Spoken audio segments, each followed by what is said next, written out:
Thank you, Nancy.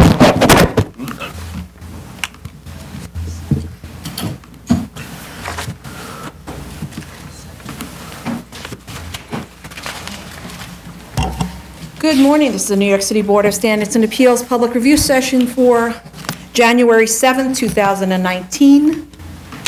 We'll begin the appeals calendar. Item number 1, 2017-144A, 2530 44th Street, Queens. Should I call the special order with it? Yeah. And the special order calendar case, item number 2, 10379BZ, 2530 44th Street, Queens. Okay. We had asked for a confirmation that the project complies with the multiple dwelling law and that a survey confirmed that the lowest level of this converted dwelling is a basement and not a cellar. A survey and revised section show that the lowest level is a basement with an 8-foot ceiling and 5 foot 9 inches of it are located above the base plane, so more than 50% is above the basement. The applicant also submitted a letter referring to section 311 of the MDL, it's 3(11) of the MDL, which excludes certain buildings from compliance with the fire protection requirements of the MDL for converted dwellings. However, that same section states that for buildings converted to multiple dwellings after 1969, where the city allows the owner to opt to comply with either the 1938 or 1968 building code, and the owner opts to comply with the 1938 code, the multiple dwelling egress requirements apply. So it's important to know in this case whether the building complies with the fire protection requirements of the 1968 code, which it may not have done because it wasn't filed, right? Which may include not just a second means of egress, which is what I was concerned about, but fire-resistant materials and sprinklers. In addition, the building code changed in 2008 and 2014, so if the DOB considers either of those codes applicable here, because it wasn't filed effectively, so the 2002 permit was deemed invalid, so it seems like the DOB would reopen that and then apply 2014 code. Then different fire protection standards may be required for converted buildings. So, and you know, just to go on, my reading of the current code is that sprinklers may be required if the addition of the unit was a change in what they say is the main use or dominant occupancy of the building. So here, the occupancy group went from an R3 to an R2, so that's a change in the dominant occupancy and use, right? So rather than us getting into building code and all that, but it seems evident to me that it probably doesn't comply.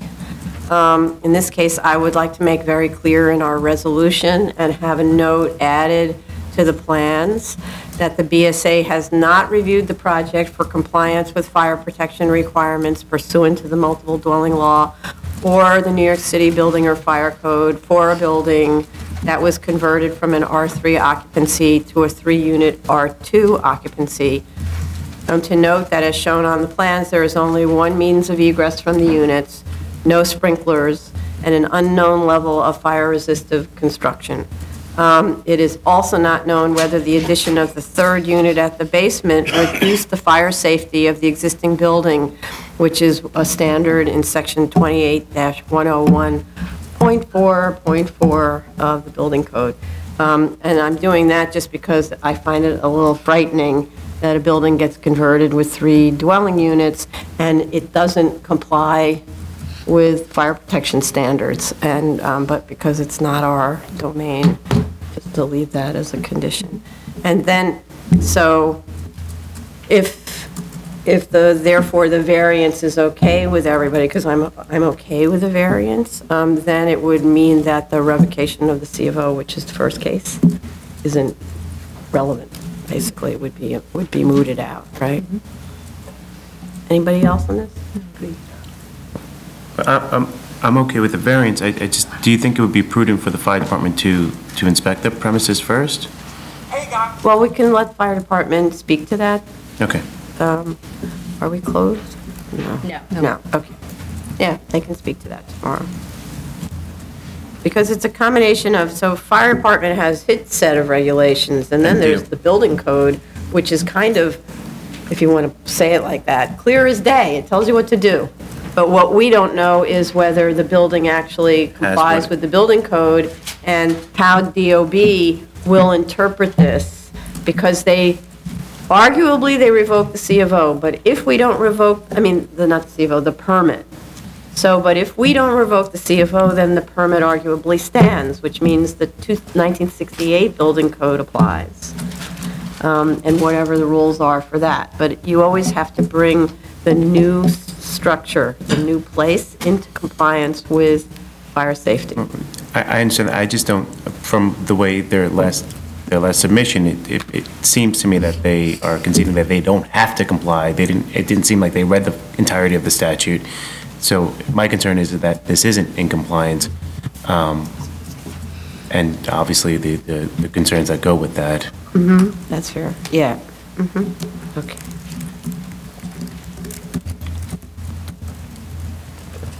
Okay. May I move on? Item number 3 on the special order calendar, 54084BZ, 341 Soundview Avenue, the Bronx.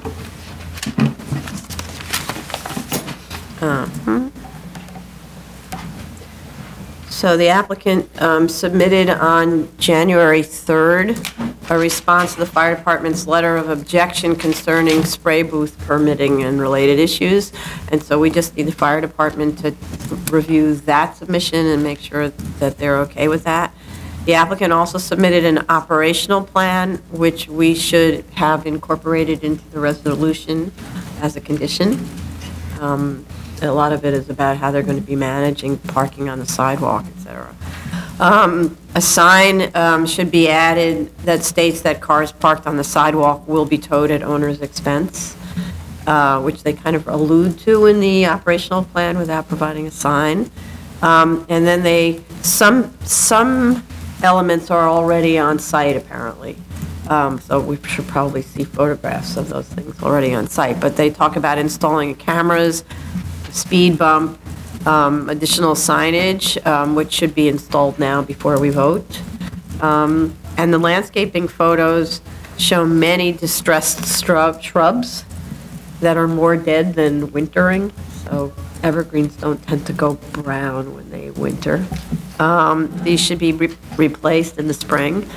The number of shrubs also does not match the plans. The shrubs should be providing a dense visual barrier, and it's kind of spotty, very spotty. There's also these wooden curbs that are supposed to be holding the planting in place, and they're all decayed. They need to be replaced. The photos also reveal a badly maintained block wall that needs a stucco job. And the plans show opaque woven wire fencing at 6 feet high all the way around the property, but the photos show none of that. So the plans need to conform with real conditions. And where fencing is open, provide the privacy slats. And I don't see on the elevations the signage that's requested by the community board. They requested several different signs. And also, they should show the locations and text of all the signage that's proposed in the operational plans, just to coordinate it all together. Other comment? Isn't there still a fire department objection on this because of the spray booth? Yes. Not having enough. There is. permit? So the fire department had the objection about the spray booth, and on January 3rd, the applicant submitted a response to that, but we don't have fire department's review of the response, so we don't know if that solves that. I had a question. The latest submission, the applicant, in the submission, the applicant stated that speed bump will be installed. I wanted to know, it wasn't clear from the document where that speed bump will be located, and it should be indicated in the plan. Also, similarly, in the plan, the plan should indicate the location of the safety signages and the flashing lights. All of those should be clearly indicated in the plan, and also the location of the convex mirror, where that will be installed. Those should be clearly indicated in the plan, because that way we know where they are, and if, when an inspection is being made, it's much easier Of course. to follow through. And the speed bump, to me, should be in the building. It shouldn't be on the sidewalk, because that'll be a Exactly. problem for pedestrians. Exactly. I don't think city would allow it either. Right. So I'm assuming it is in the inside section, but where?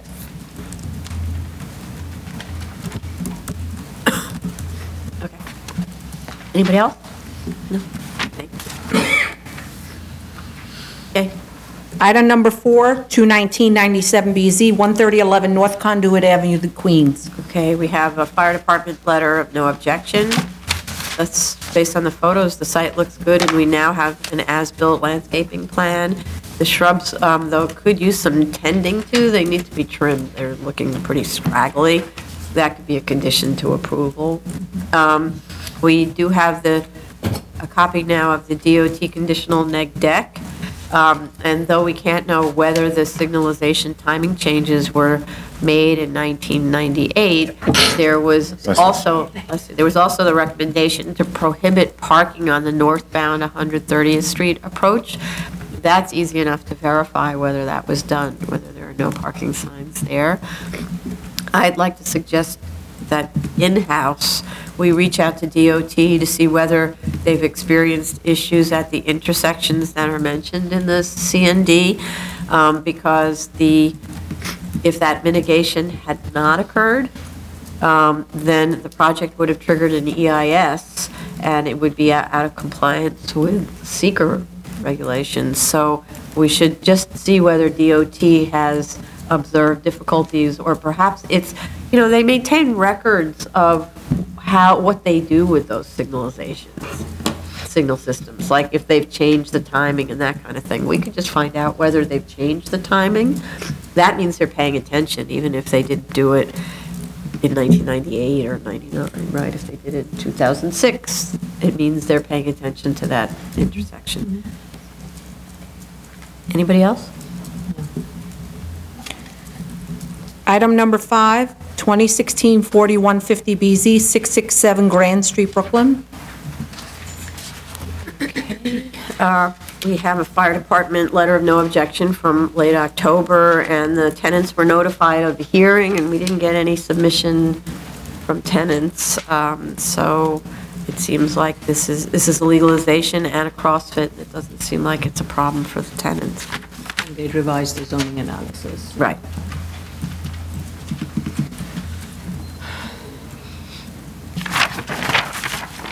Wonder what it is. I'm sorry. May I vote? Good? Yeah. Okay. Item number 8, item number 6, new cases, item 86755BZ, 66-15 Borden Avenue, Queens. Okay. We have proof of service of initial application and a notice of hearing to officials. I didn't find a community board recommendation in the folder.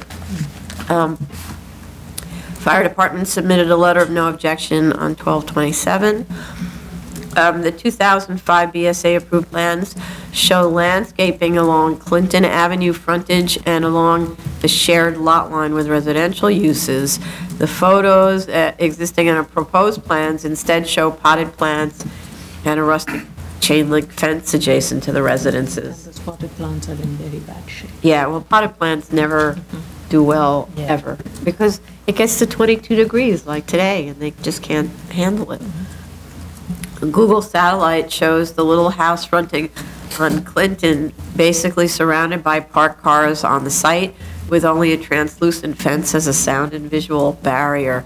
There is room to properly buffer that property with fencing and landscaping, such as was shown on the drawings. So the landscaping has to be installed similar to what was approved in 2005 prior to our voting. The site is out of compliance. Is out of compliance with the approved drawings. They need to provide detailed landscaping drawings specifying in-ground planting with the number, types, and spacing of the proposed planting.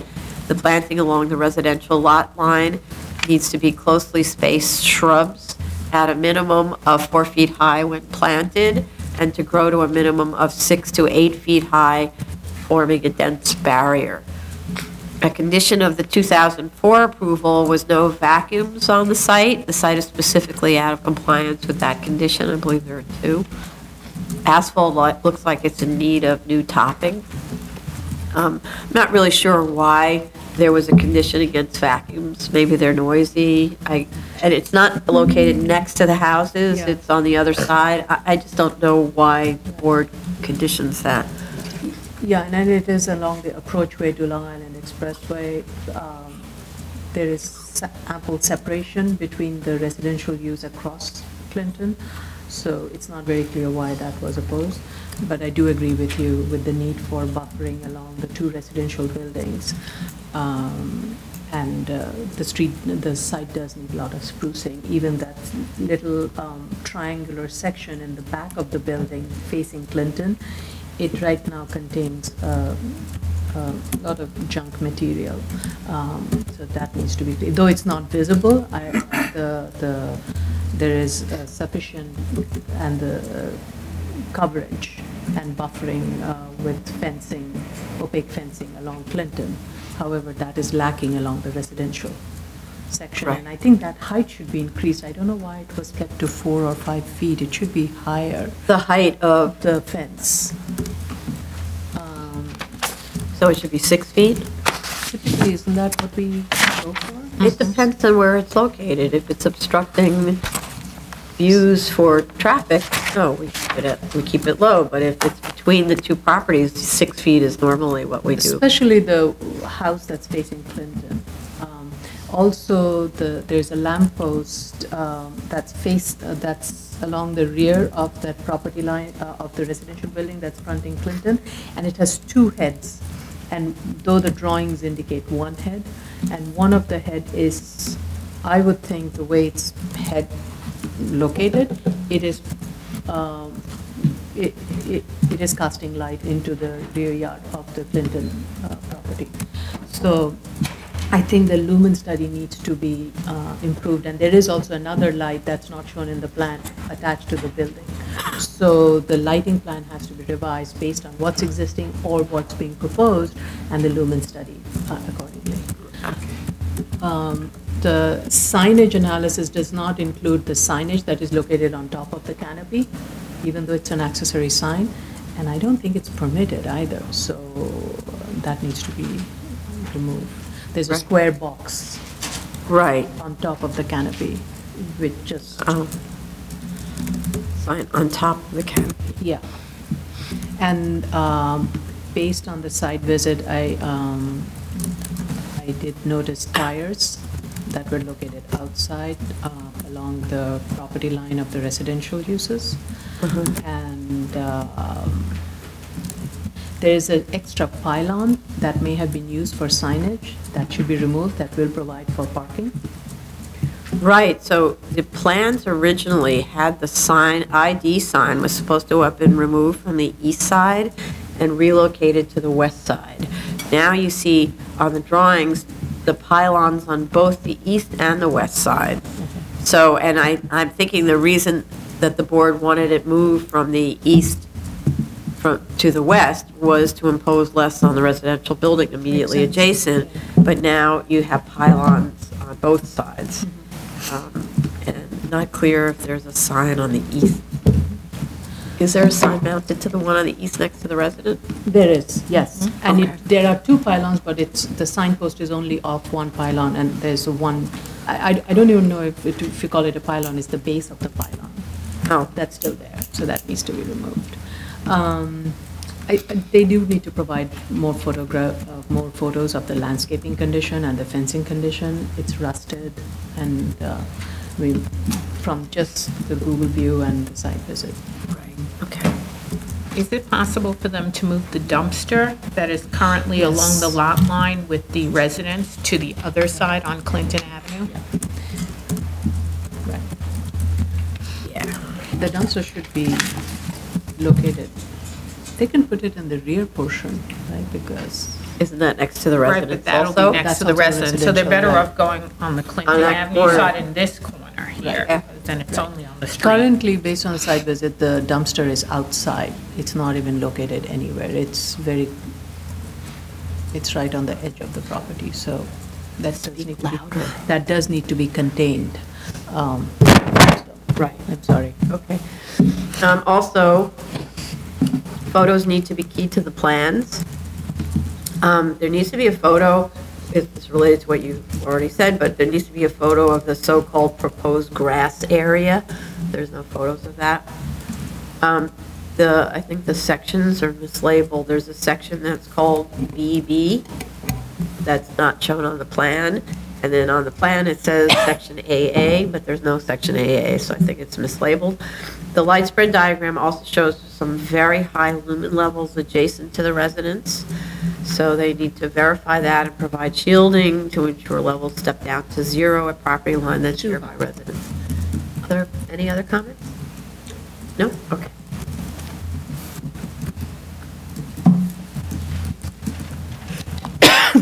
Item number 7, 77176BZ, 375 Pearl Street, Manhattan.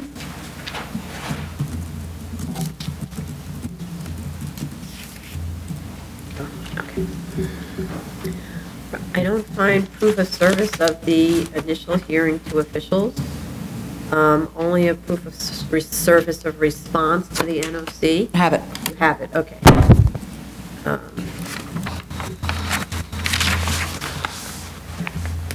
One second.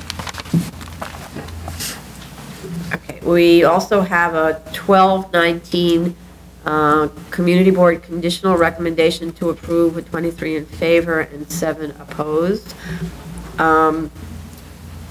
They have a lot of comments, which first, they seem to know about the timing on the sign that wasn't in our materials, right? So they must have discussed it at the hearing, at the Community Board hearing. And they say, the applicant agreed that it will investigate, so this is Community Board conditions. The applicant agreed that it will investigate the feasibility of and will consider extending the display interval from 30 to 36 seconds to at least 60 to 120 seconds, and the fade in-out interval from 6 seconds to some longer period of time. They also said the applicant agreed that it will investigate the feasibility of and will consider placing the proposed new sign higher on the facade, and that within 2 years from the date the sign is placed into service, applicant will discuss and consider adjustments to the light emission, image intervals, and other mechanical controls of this display in the event there are complaints regarding the new sign. And then finally they said, the applicant agreed that it will engage in direct communications with management, board, or tenant associations of the adjacent residential buildings. All of this points to, why does a sign need so much management? And that goes to my reaction to this application. And also, Sorry?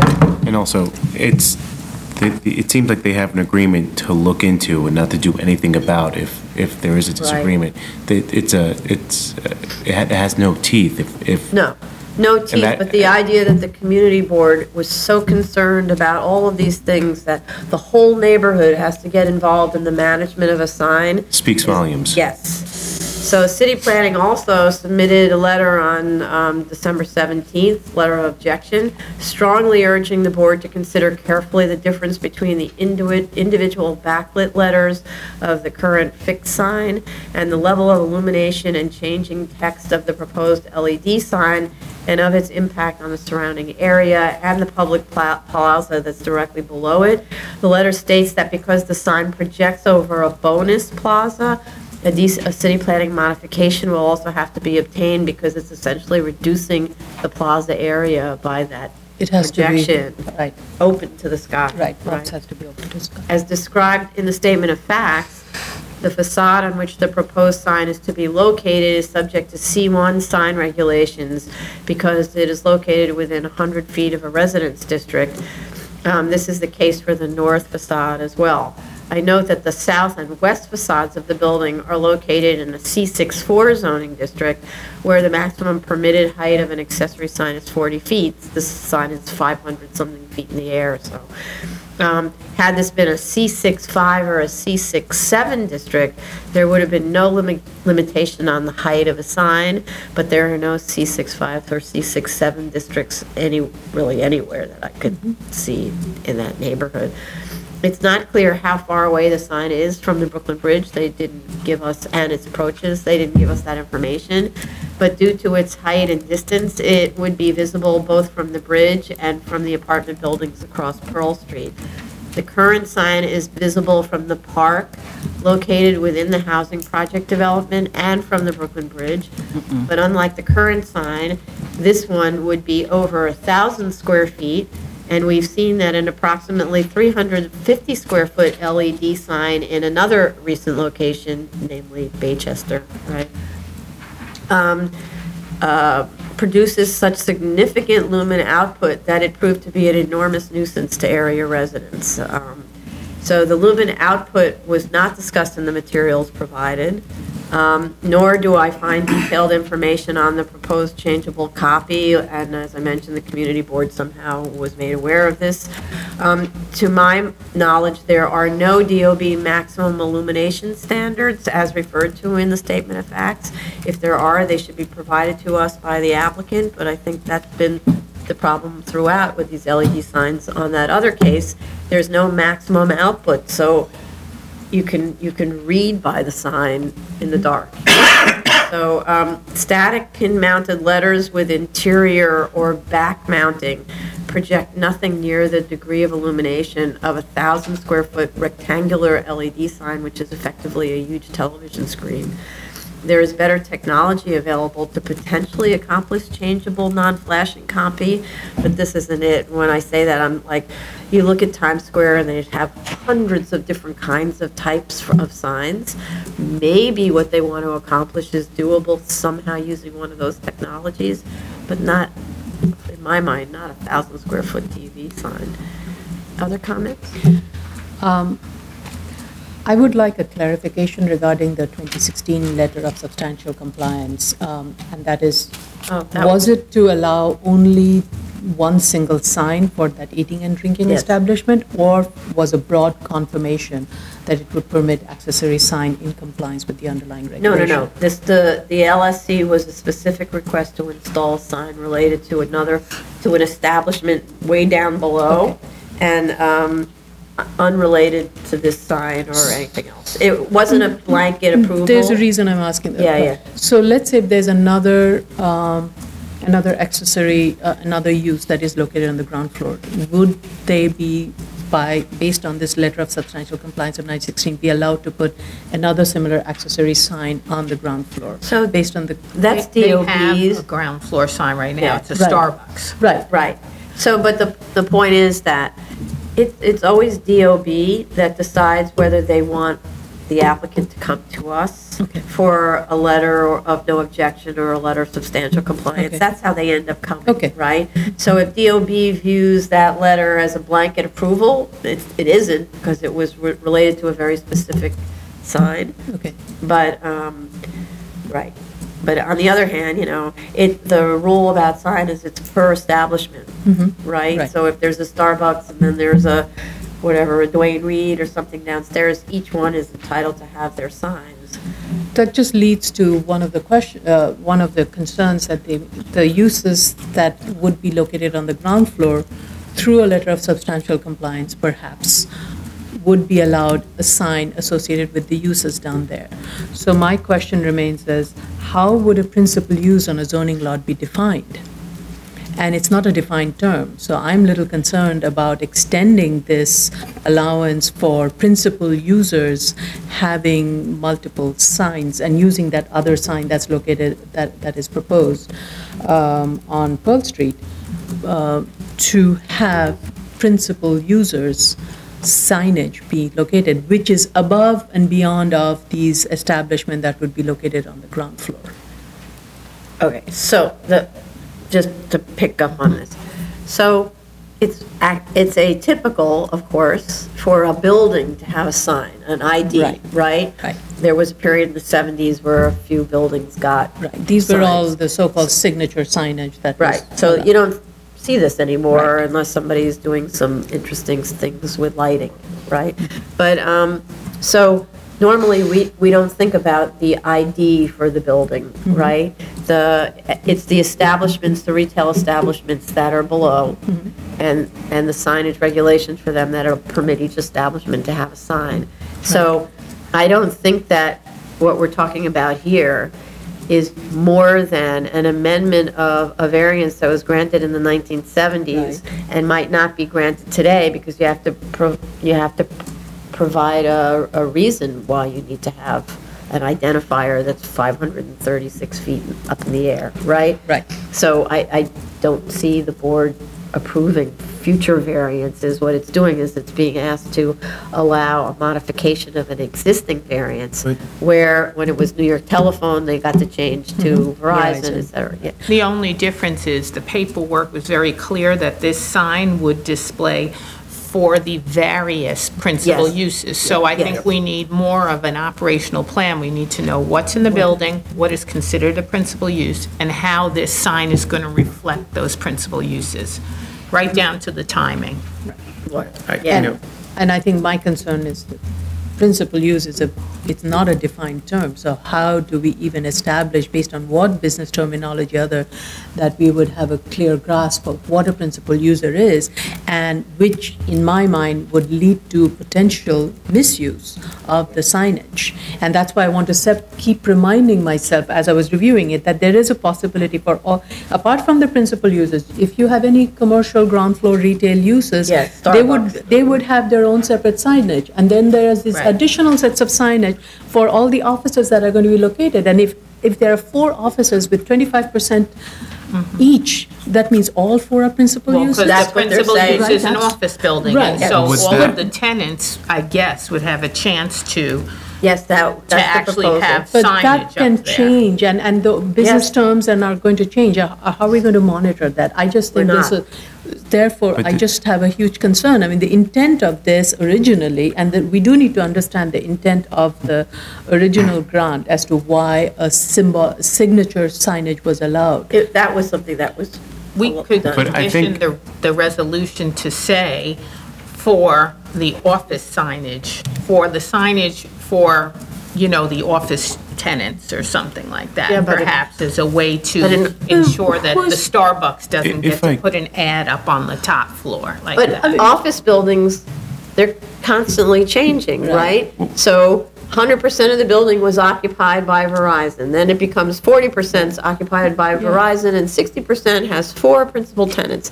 Then those tenants sublet, and because they actually want to move to another neighborhood, and then they subdivide. Now there are 10 principal tenants. So each one, in their lease, the right to have for however many seconds it was, 120 seconds at intervals of I don't know what. It says the name of a law firm, then it says the name of an advertising agency, then it says the name of an accountant firm.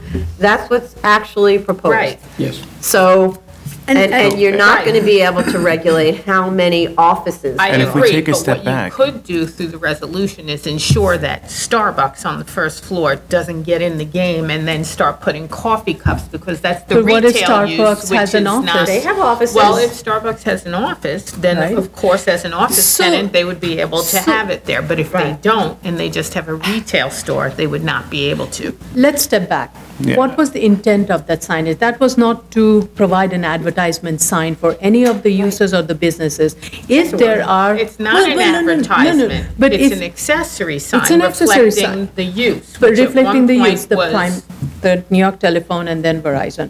And if there are 10 principal offices located there, I don't think people need to know from the sign that's located so way above that you cannot see from the street level. You will have a signage right at the building entrance which says, so-and-so forth law firm, so-and-so forth travel agency, so-and-so forth establishment is located here, and this is your address. People are not going to look to the sign there. That is a sign that is going to generate extra revenue for the building to say, I've given you the privilege for a principal sign so that your logo becomes prominently known in the community as a logo. So it's a somewhat of an advertisement, and I don't think that is the intent of the original. That was more of to let people know there is a building located here, and this is the primary and the only use of it. They may have had a couple of other uses, but those were so secondary in nature, it was not Right, but you're absolutely right about that, and that's why we need to know more information about the uses in the building. But I do have to say, I do know for a fact that it is no longer solely a single-tenant we know that. building. Yes. It has been Yeah. split up. And Right. so the question then remains, is it still appropriate to have a single-tenant sign up there when there are other tenants that may actually occupy even more of the space than that original tenant who had the whole building? So that's the question. So we need to ask those questions, because Verizon may not be the largest tenant in this building anymore. Maybe then Right. we allow only one tenant, which is the largest tenant at a given time, but not, And I think No, that but I that's. have a question about that. What, these sort of symbol signs, the Metropolitan Life Building, the Pan Am Building, those kinds of things, those were, corporate headquarters. it was corporate headquarters. And so if you talk about, and with the intention of, sort of identifying to the world the corporate importance of New York, which is probably one reason, because look, Pan Am has its headquarters, Metropolitan Life has its headquarters, a beacon, right? When you say X law firm that occupies 4 floors in the building gets to have a sign at the top, that's a different thing. So I might even ask, is it even appropriate to consider, even if it was one sign, consider a minor occupant? Because there isn't really such a thing as a principal user in a building where you've got 4 floors here, 6 floors there, 8 floors there. That's not a principal user. It's just tenants who have a lot of floors, right? So that completely changes the character of those original sort of And the original intent. vanity signs, right? And the original intent. So you almost ask, wait a minute. Is this Should appropriate there, any is longer? a sign of any kind, even a pin-mounted sign that this month says law firm and next month says accounting, pin-mounted letters, whole incredible expense to install one at a time, but let's just say they came up with easy scaffolding and like Legos, you could just plug them in really easily. Is it really the same thing as when it said Verizon or New York Telephone or Pan Am or It's not an whatever? advertisement.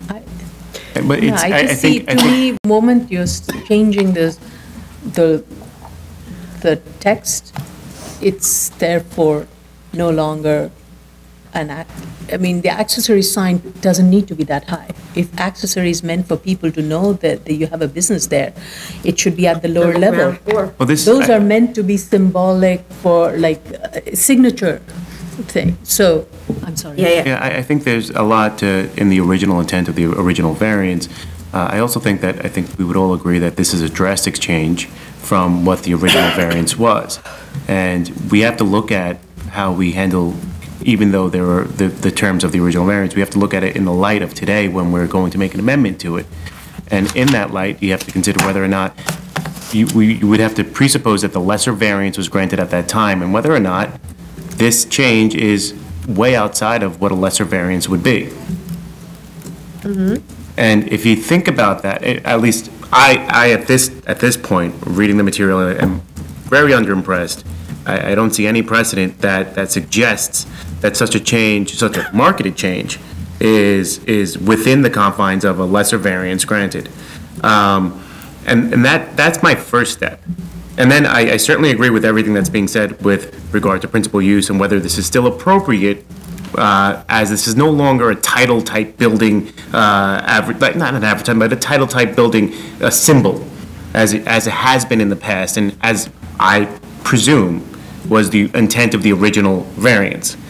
But before we get there, I think we have to consider, is this a lesser, does this still comply with lesser variance? Because the type of imaging and the type of lighting seems to be far outside of what was originally granted. Can I ask a question? The original variance was for the AT&T sign. The First Amendment to make it Or New York Telephone, Sorry, I for New York think, Telephone. Then there was an amendment to make it a Verizon sign, which shrank the sign somewhat.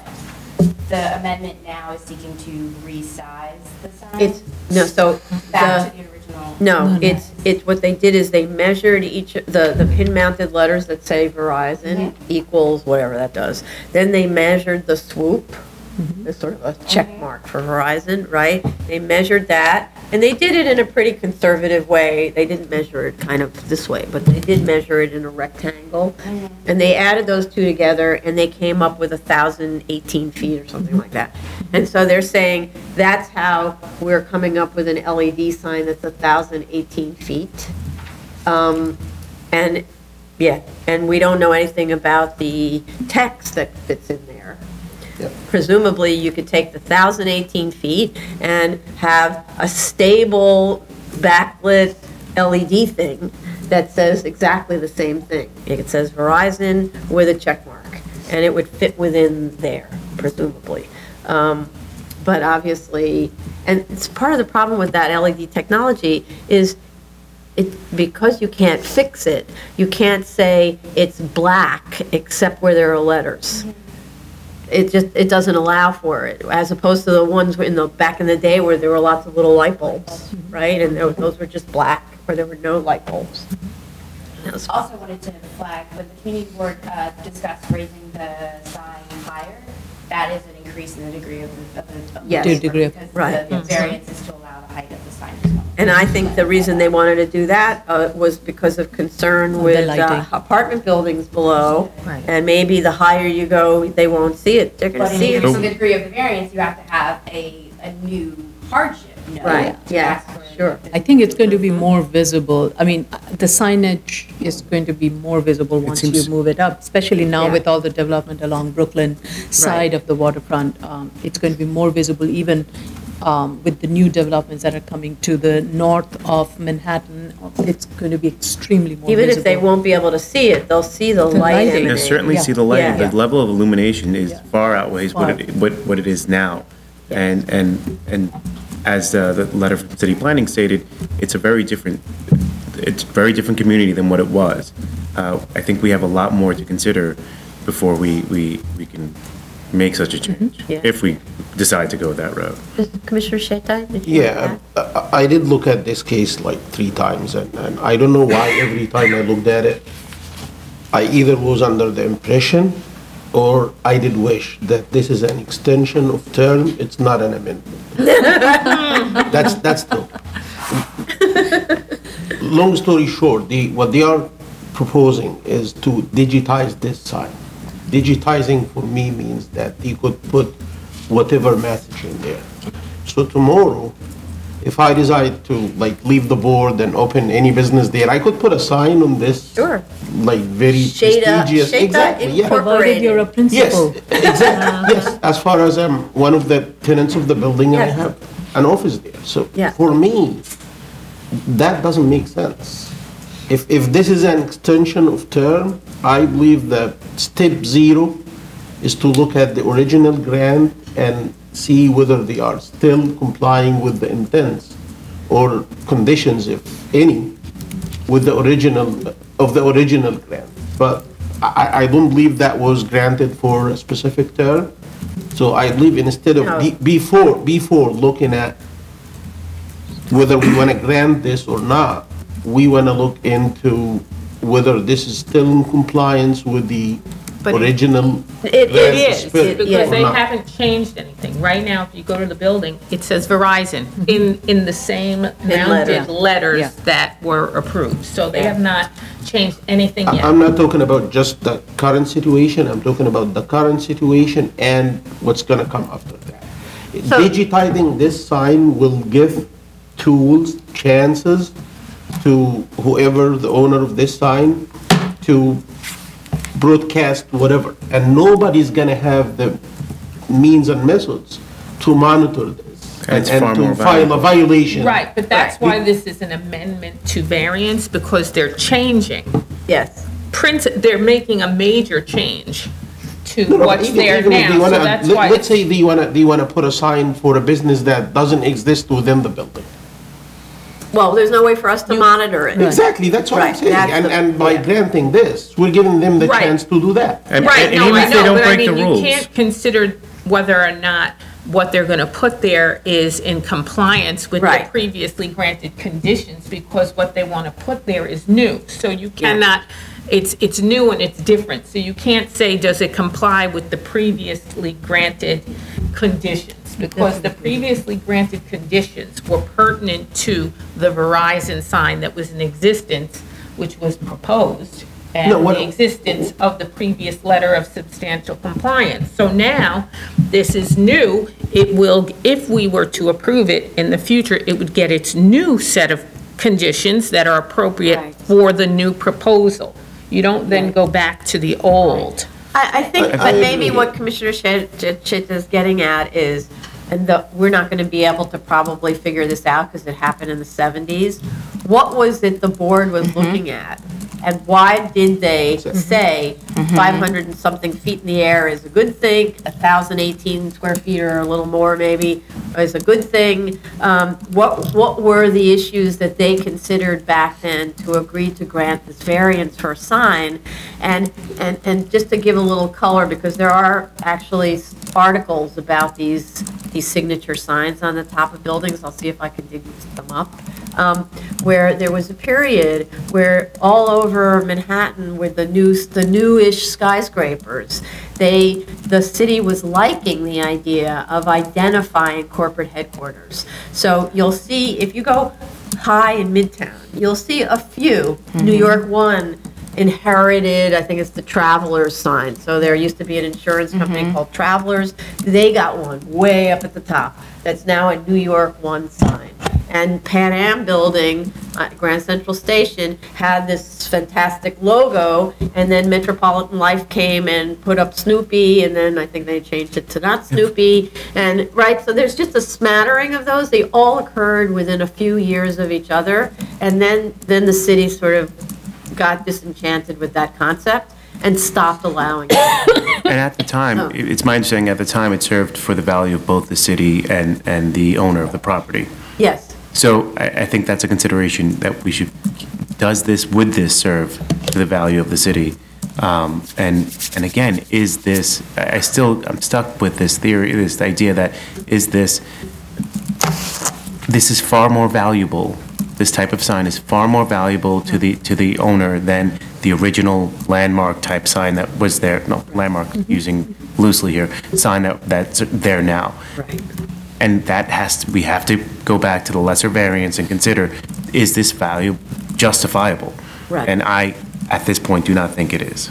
Right. So I think, I'm sorry, just to kind Yeah, yeah. of tie it together. So it's revisiting what the rationale was of the original variance, what was the spirit of what was the hardship claim, what was the relief provided, and how are these facts the same today, or how is this amendment request within the Yeah. spirit of that? I mean, the resolution is very, very brief, so It's I very don't, brief.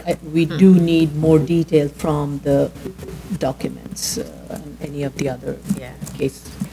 The other It thing may that be is, worth for the applicant, I'm sorry, just as a suggestion, I don't know if they can do it by tomorrow, but if they have copies of the materials, maybe the statements at that time from the original case file, just to see what the... I'm sure it's a very brief little file, because for one, it was during the period where the BSA didn't write much, and the applications were very minimal, right? So I don't think you're going to find much. You're more likely to find it in articles written about these signs, and not just these, because they all came out at the same time.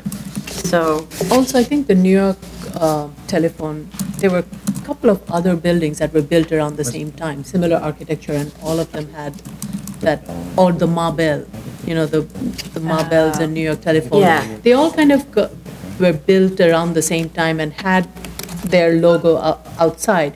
And as I was reviewing it, I was wondering, was this factored in that this was a utility company? It was providing an important public, and therefore, and that signage was provided with that in mind, and not just as a corporate business logo. like Port Authority of New York, New Jersey, the old building has that, it was an old time of signage, but it was carved into the, Yeah. So I'm just thinking if that. So the fact is, I'm sorry, go ahead. I was going to say, the only thing is that you have these named buildings all over the city Yeah. that don't have anything to do with utilities. Right. So like Agreed, the it's a original New York Times building and the Travelers sign, I think that's over Bryant Park. Which was an Because that appeals came of the to board. us Yes, to actually change the signage. correct. So you've got them regardless of whether they're utilities. They're Yes, the just Pan Am private building. corporations that are branding their building. In Vice Chair Shanta's defense, I will say though, that this is a variance, right? How many of those? No, those were No, those are Those are all variances because the height of the sign Yes. exceeded anything as well as the size. They're huge. They're just up really high, like up on the 50th floor of the office exactly. buildings. And so, but Pan Am, also not a utility, Yeah. was a variance. Some of the buildings were built prior to 61, but when they wanted to change the copy, then they often would come here because DOB didn't want to deal with it, right? And the other thing is that historically, in the 1940s in particular, it was very typical to identify buildings with carvings.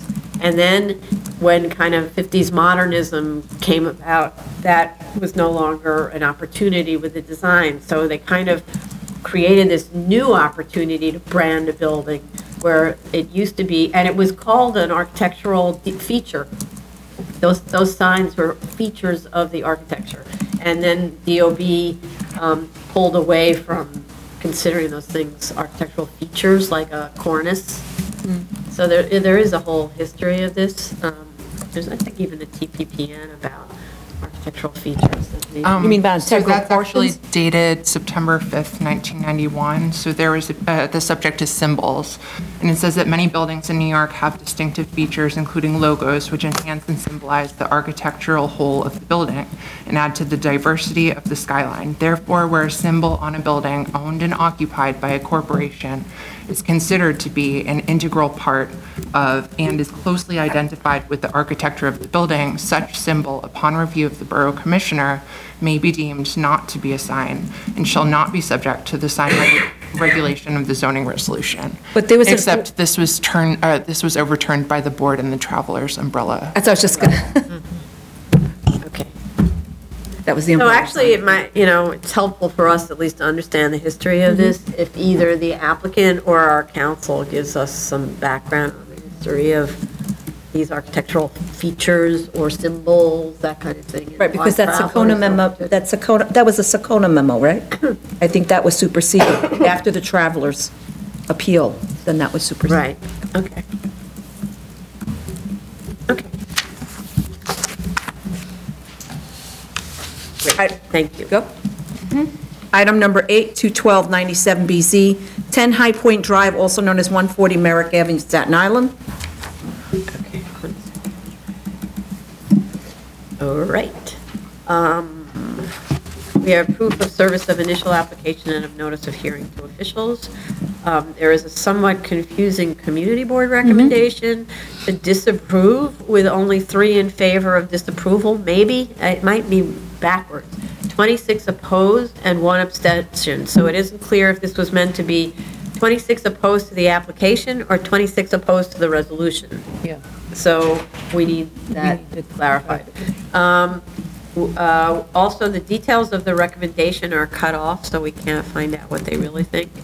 It is likely, so if we could get another copy of the recommendation and conversation with the community board, what they meant. It's likely that it is 26 opposed to the applicant's request to remove the term limits, as that would be consistent with the letter submitted on September 17th by Councilmember Mateo and the Borough President Otto, who support the continued operation of the tower but oppose the elimination of term limits. Fire Department submitted a letter of no objection on 12/26. There appear to be a few changes to the plans since the 2001 approved drawings. There's a stairwell and a 4-foot-high sound barrier around new air conditioning units. These and any other differences should be called out as new on the plans and their purpose described. Also, are they visible or audible off-site? Because that was one of the reasons for all of the landscaping and the buffering. Does the landscaping conceal the sound baffle? Because there was, on the last approval, the landscaping had to be increased to conceal part of the addition. Also, were all of the modifications listed in the 2001 letter installed?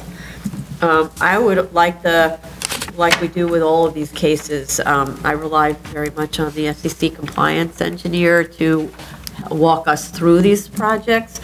So to go over the site's compliance with respect to maximum permissible exposure levels for the general public, where and how the measurements were taken. I'm not sure they actually did, I reviewed the letter, it didn't seem like they did the measurements. No, they did. They did? There's an engineering report, an FCC If engineering they actually report. did it or estimated what the measurements would be considering the material that, the equipment that they have. What they would be? No, well, that's the point, is I don't know whether they actually went there with a meter. So that's what my question is. Oh, yeah. Did you actually go there with a meter, or, because they estimated, from how I read the documents, it seemed that they estimated by reviewing the type of production that these machines generally have, as opposed to actually getting a meter, but again, I could have read that differently than what was intended. Okay, but that's fair, because we actually had a case where there was an assumption of the values based on the equipment installed, and then we had them go with meters, and the meter results were off the charts, and it made it such that you couldn't be on that roof without frying, basically. So that's what I took from the reading it. It seemed like they were assuming based on the equipment. I don't know, I didn't see any actual levels. I saw assessed or assumed levels, but I didn't see an actual reading. And I may have missed it, but I did pay close attention to it. I don't believe it's an assumption. I believe, as far as I understand, the way they do it, it's like when you want to look at heat transfer within a building, you have heat sources or the lighting. They have a way to model the behavior and the propagation of the radio signals and the radio waves. But that's modeling as opposed to meter readings. Yes, it's a theoretical modeling in most of the times, but sometimes, I recall that the case for T-Mobile, I guess we did ask them for actual measurements to make sure that the intensities wouldn't exceed whatever they mentioned in the modeling, in their model itself. And on the other case that we had, where there were all of these pieces of equipment plus an FM radio tower, which was the real culprit, the levels of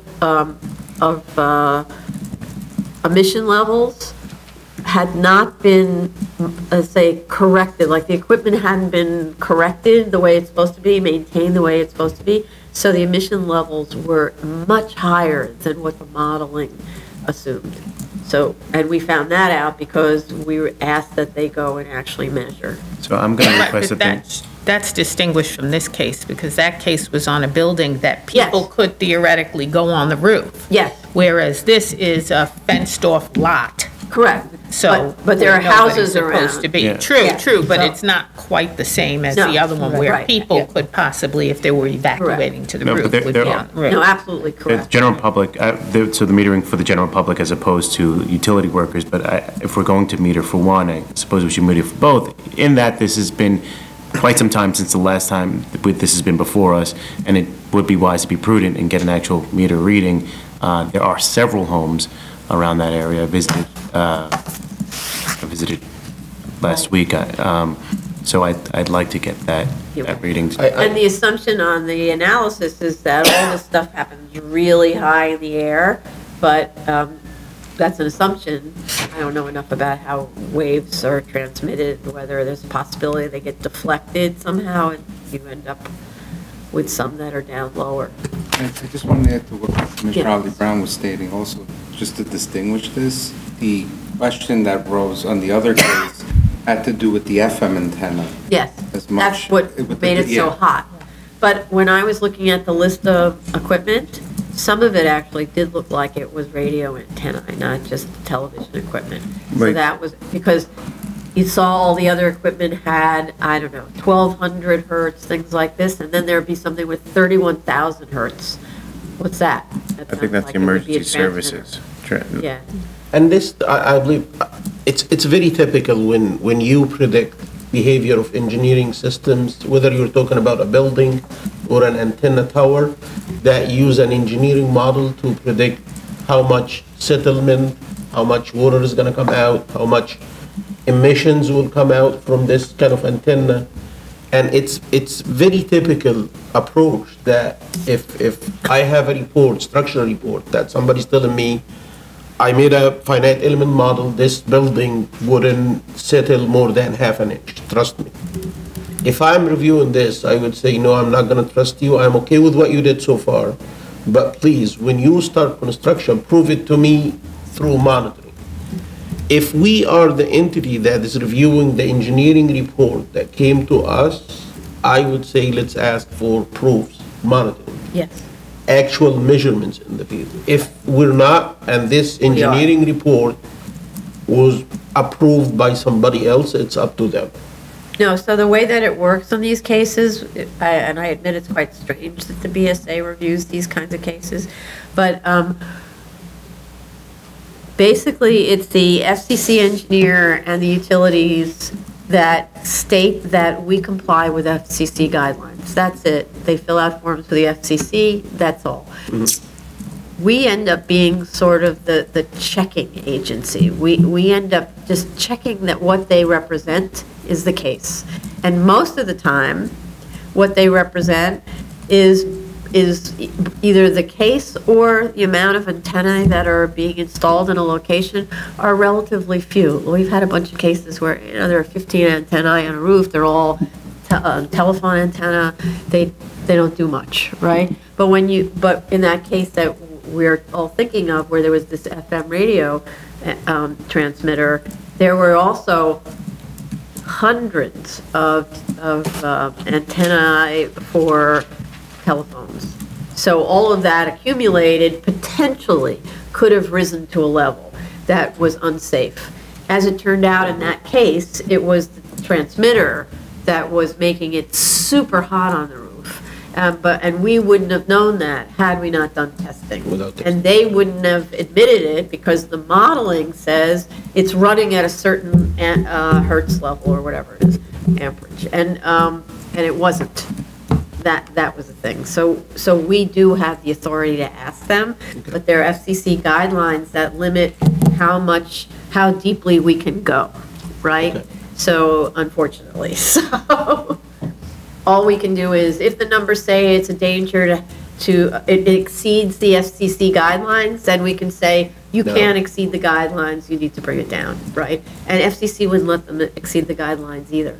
Right, so it's basically, the report is given to us as an FYI, but it really isn't for us to sit there and say, prove it, and go through all of the calculations. We don't do that. The FCC is the body that actually reviews and monitors and ensures that it doesn't go above the stated guidelines. We just get it as an FYI. I think the issue, and I want to make another distinction with that other case again, is that other case was not even in compliance with the previous grant, and that's what opened the door for our inspection, was the fact that the original grant had allowed for a certain amount of antenna, and they had greatly exceeded that number on each of the buildings. Right. And so therefore, that enabled us to say, wait a minute, your reports are no longer relevant because they spoke to a certain number, which you've greatly exceeded. Right, that's true. If they were in compliance with the number of the original grant, then those reports would be deemed valid, and there wouldn't be as much examination that we would have been able to do. So that's why I want to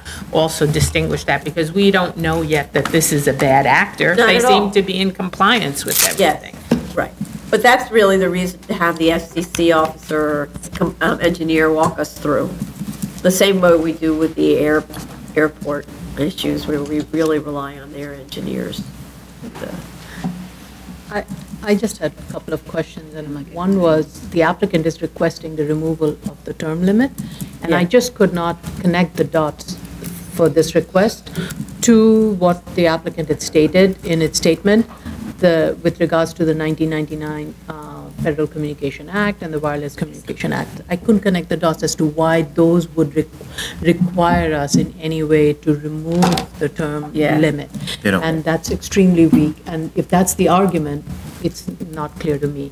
And also what's not clear to me is how does maintaining the special permit by renewing it negates that whole 1999 Act? It's just, I mean, the statement keeps referring to the Federal Communication Act as the reason why the term limit should be Okay. and there's no connection. I at least couldn't find it. I've reviewed it, I've read it, there's nothing there that Right. states that,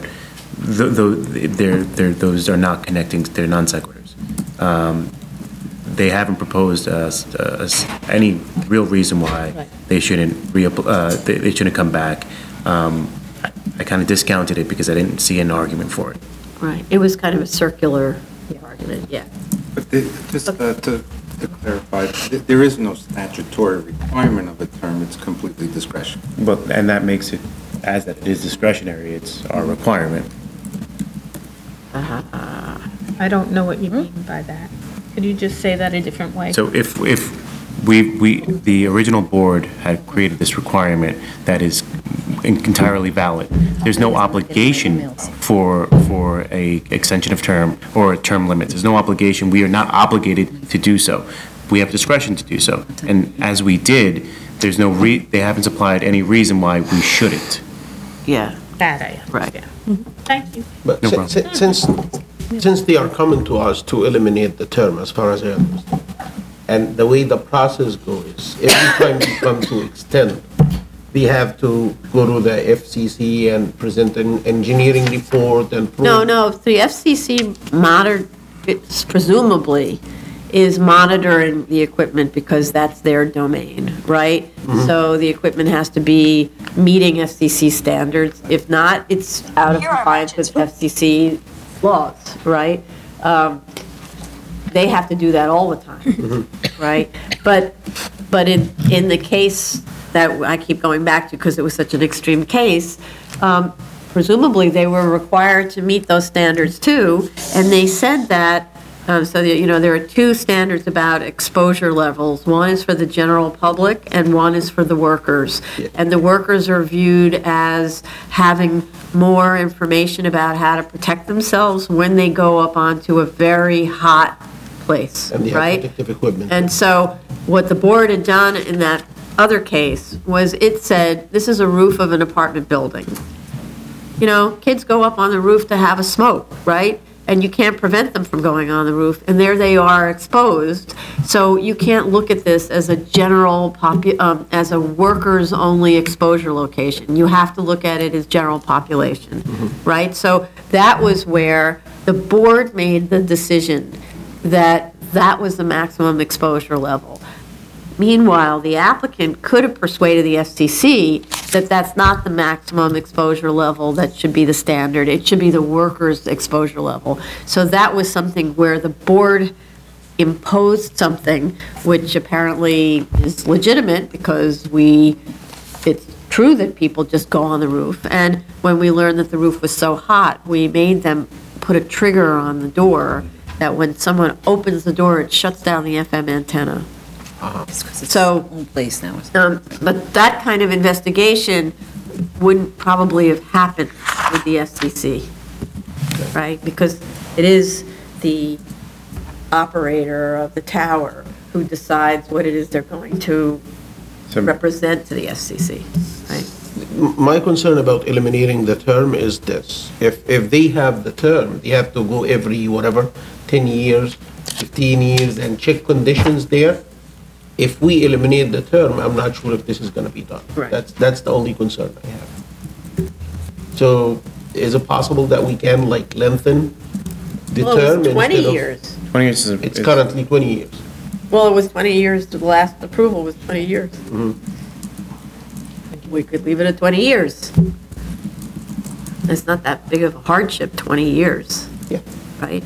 But in 20 years, we probably won't even be using whatever this stuff is. Probably. Let's hope. They'll actually use it as a water tower, because they're going to need a water tower a lot more than cell towers. Okay. I would like to note that on some past cases, We did have issues with the type of design. This design is very nice. It is Yeah. a It wonderful is, looking yeah. tower, so Yeah. in their to their credit, And they it's did been build maintained. a very aesthetically pleasing tower to hide what this, this tower, I suppose. Yeah, it's one of the models that, we had that other case, we said, why can't you make it look like this? Okay. Okay, move on. Appeals calendar, item number 9, 2016 4330 and 4331A, 1619 Tuttle Street, Staten Island. Item number 10, 2017 30A, 16 Tuttle Street Garage. And item number 11, 2017 226A, 18 Tuttle Street, Staten Island. I think the only thing that we were waiting for, maybe, oh, you have something now? So Fire Department has said, the Fire Department Bureau of Operations has reviewed the statement of facts and findings submitted on this behalf of this application and additional information regarding the above referenced site and offer no objections. A stamped approved plan must be made part of this letter. The following conditions must be met as part of this approval. 16 and 19 Tuttle Street must be fully sprinklered. There must be no parking as in the locations indicated on the approved plan. A new hydrant must be installed as indicated on the approved plan. And the portion of Tuttle Street, which is a private road, must have an easement in place prohibiting any and all obstructions in the road which would hinder firefighting access and operation. This easement must be made part of the applicant's permanent file with DOB. It's from Captain Malloy of City Planning, and attached is a Fire Department stamped approved plan that the architect provided in his legend. It's 12/8/2017. But it was submitted to the board on August 23rd, 2018. What was the plan? The plan. Yeah. And the fire department makes some notations on this plan. Okay, so now I need to go back and look at the deck. We have a restrictive deck that we asked them to correct and so on, that had to do with maintenance. And I'm not sure whether it covered the language that fire department needs for non-obstruction. But I think we have something with an easement in the record, don't we? No, we have fire department and HOA-related restrictive deck reparking and maintenance was provided, which I don't have the details in front of me without opening it, right?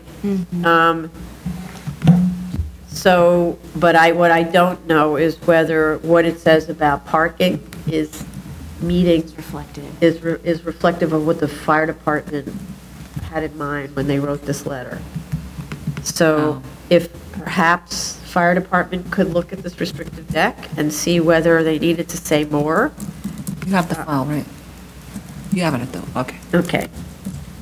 Because that was corrected on the day of the last hearing, 11/20. They submitted it that day. It had typos, it had a few things, and they picked all that stuff up, right?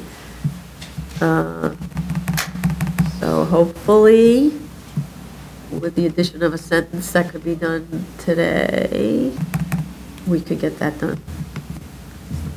Okay. No, Okay. But I would like the resolution, the restrictive deck to be recorded prior to our issuing our resolution.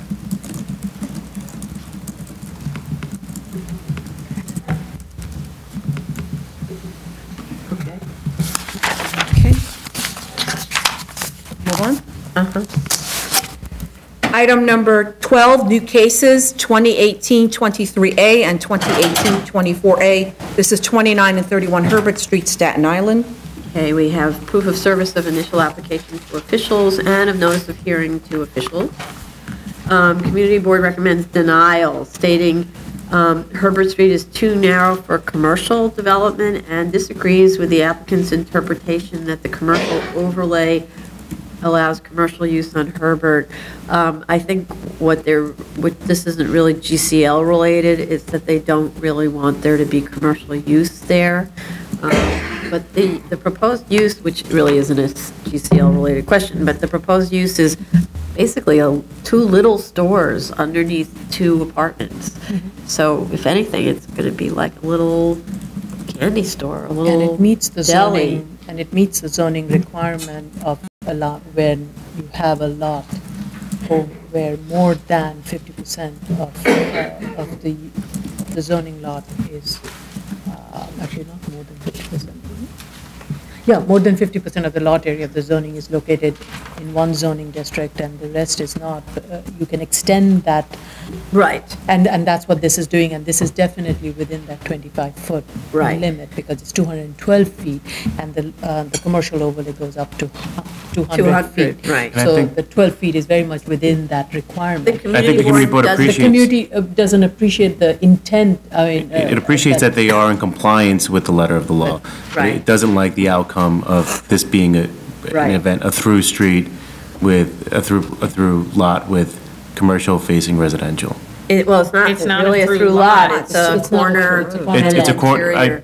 I was just quoting from what. Yeah, so What's- it's not a through lot. That It was isn't. confusing when they wrote Right. that, because it's not.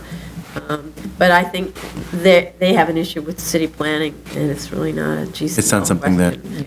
So we do have comments from Borough President Otto, though, who says that the BSA should confirm unobstructed access from the nearest map street to the property, which picks up on one of my comments.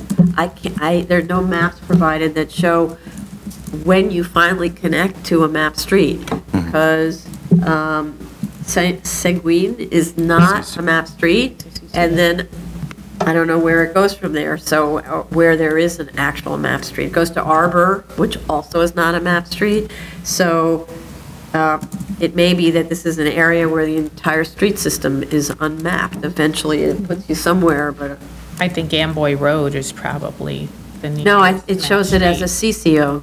Amboy Amboy Road Road is a is a CCO? CCO also? Yeah, it shows it as that.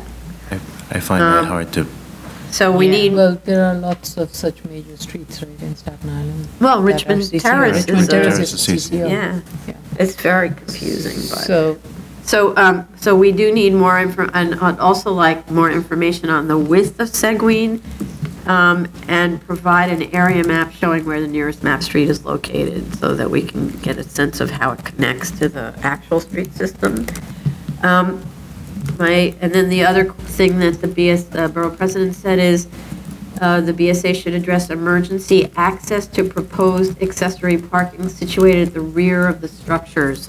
So that might be a fire department concern, but it's 20 feet wide between the two buildings, so it's as wide as a lot of streets. And there isn't a building behind it, it's just maybe car fires that are the concern, which could be.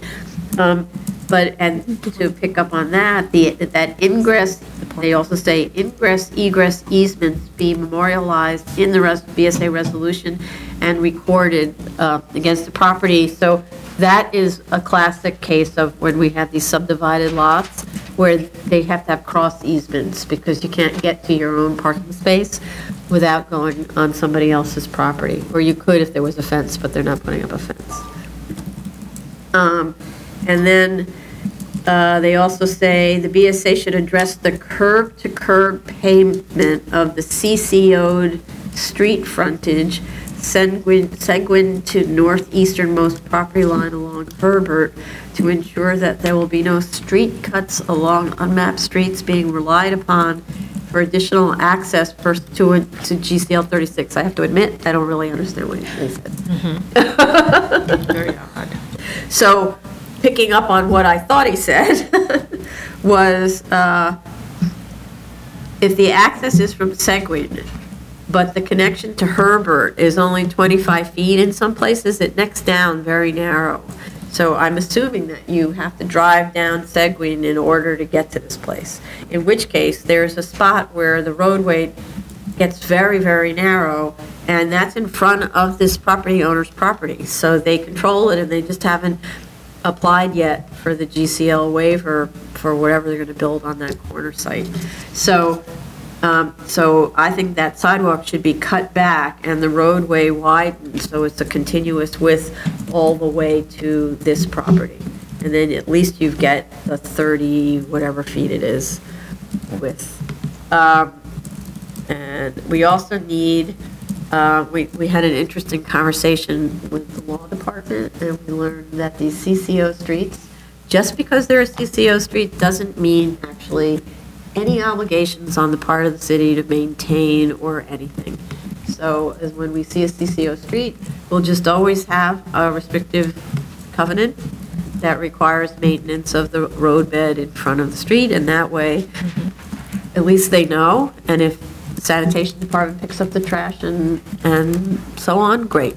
And if it doesn't, you have to do it. So, okay.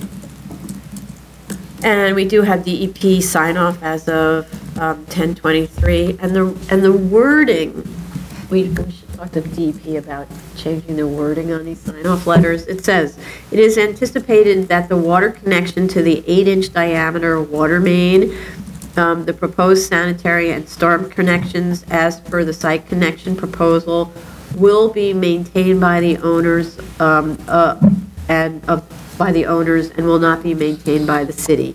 So I think what we're really talking about is you're always required to make your own connection to the main.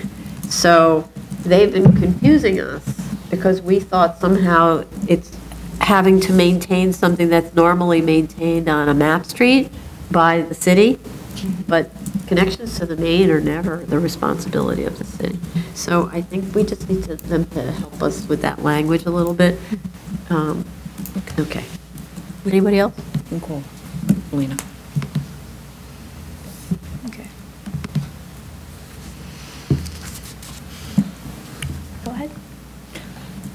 Zoning calendar, item number 13, 2017-101BZ, 10406 Rockaway Beach Boulevard, Queens. So we had asked at the last hearing that the drawings be coordinated to reflect the fire department's sign-off letter. There are now 2 notes on drawing number 2, one that says an alarm system will be installed and another that says the alarm is not required. So I'd like to know, will the alarm system be installed? Has it been installed? Because right now they conflict with each other. Sorry, I didn't see the plans. That's a shame because it was the only thing that needed to be done. And I don't think this applicant listens to the review session, so. I'll give Carl a call, Yeah. just to fix it. Sorry, I didn't check back on that one.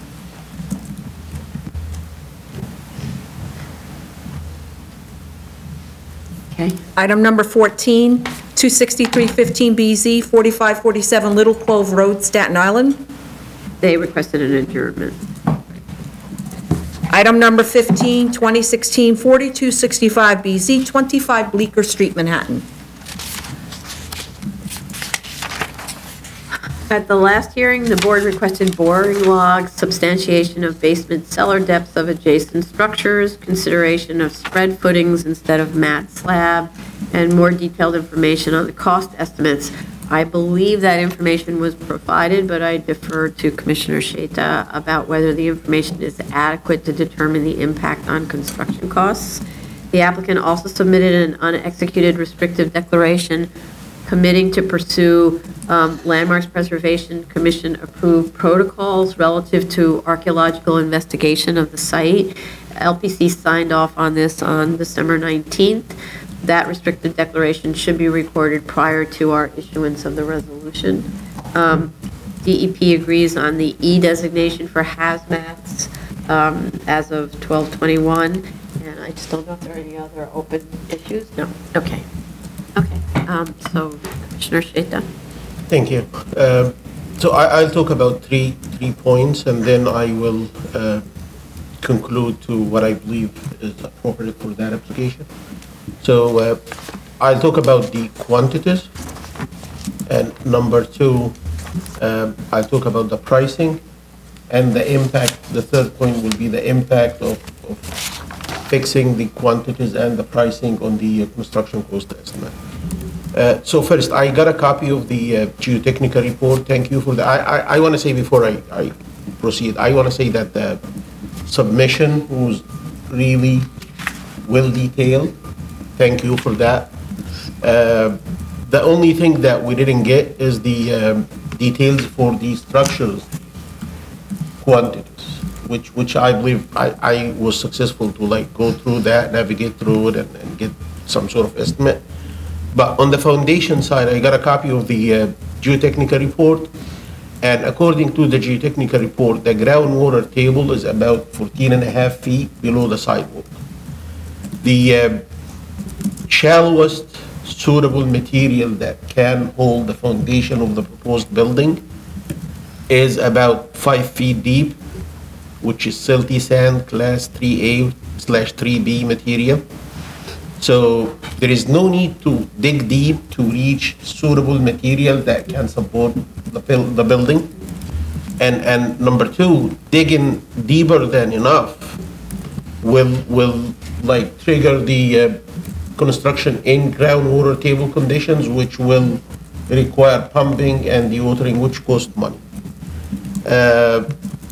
The depth of the proposed cellar or basement is about 12.5 feet clear from the basement slab to the sidewalk. I believe it's about 12 or 12.5 feet.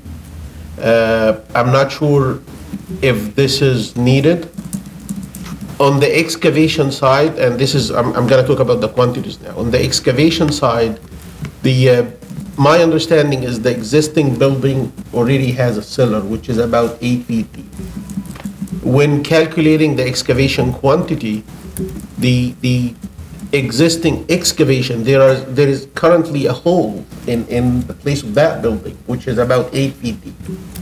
The excavation quantity was carried out as if this is like a brand new site, there is no excavation existing, so it was based on the full depth from the sidewalk to the bottom of the excavation, not from the existing basement or cellar slab to the bottom of the proposed building excavation. The other item is the concrete for the foundation. The argument from the beginning was a mat slab is kind of like really high quantity. If you go to spread footings, probably it's going to be much less concrete. What's proposed is spread footings, and then on top of that, grade beams, which are 3 feet thick. I'm not sure why these grade beams are needed, and they are like too many. I believe it's 12 or maybe more. I don't believe these grade beams are needed. If you're concerned about straps, because I see that the columns are located at the property line, and if you leave them without tying the footings together, these footings could flip.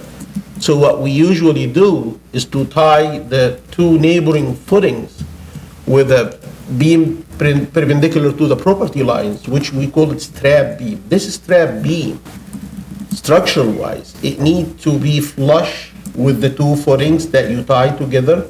The way it's done in the submission is not that way. It's put on top of the footing. So if imagine that this is the footing, the grade beam, that strap beam should be like this, should be flush with the footing, tied to it. So when this footing want to flip, the strap beam tied to that, so it prevents it from flipping. What happened is they put the grade beam on top of the footing, and they made it 3 feet thick, which I believe is kind of exaggerated. So that would lead to significant reduction in the concrete amount of these grade beams were eliminated. The underpinning, the depth of the underpinning, of the proposed underpinning, is kind of like 10 feet and up, 2 feet at one side or 3 feet at one side and 10 feet on the other side. Again, the depth of the underpinning is proportional to how deep you want to go with the cellar. So if, let's say, somebody is willing to build 8 feet deep cellar, similar to what is existing today, I believe most likely no underpinning will be needed. But if you want to go deeper, the underpinning will go up. And in this case, in this submission, they are proposing to go 12.5 feet below the sidewalk, which makes the underpinning a significant item contributing to the cost. If I deduct just the quantities for the grade beams and fix the excavation to consider it from the top of the existing cellar slab and remove the dewatering without changing the cellar of the depth, I believe the impact of this on the cost estimate would be on the order of 400 to 500,000 reduction. Yes. I just have a question. Yeah. Existing, though, isn't it vacant land right now, and there's no cellar? So I'm a No, little but confused. there is a an existing building, building. there is an existing building that will be Oh, that's, demolished. okay. And all it right. has a cellar, and even if it was demolished, there is a cellar. Yes, and even if Okay. it was demolished, there is a budget in the demolition budget, there is money in the demolition budget that's included in this application that should be used to, like, dispose the material after demolition of the site. So the site should be considered as it's an 8 feet deep excavation, which didn't happen.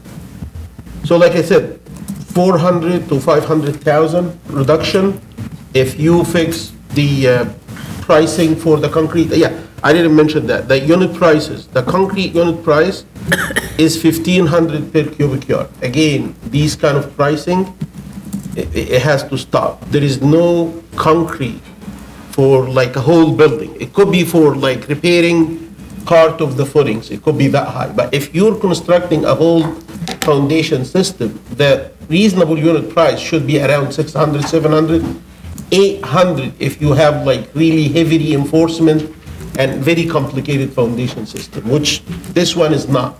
So 1,500 per cubic yard is kind of high. The structural steel is 7,500 per ton. Again, typical price is 3,000, 3,500.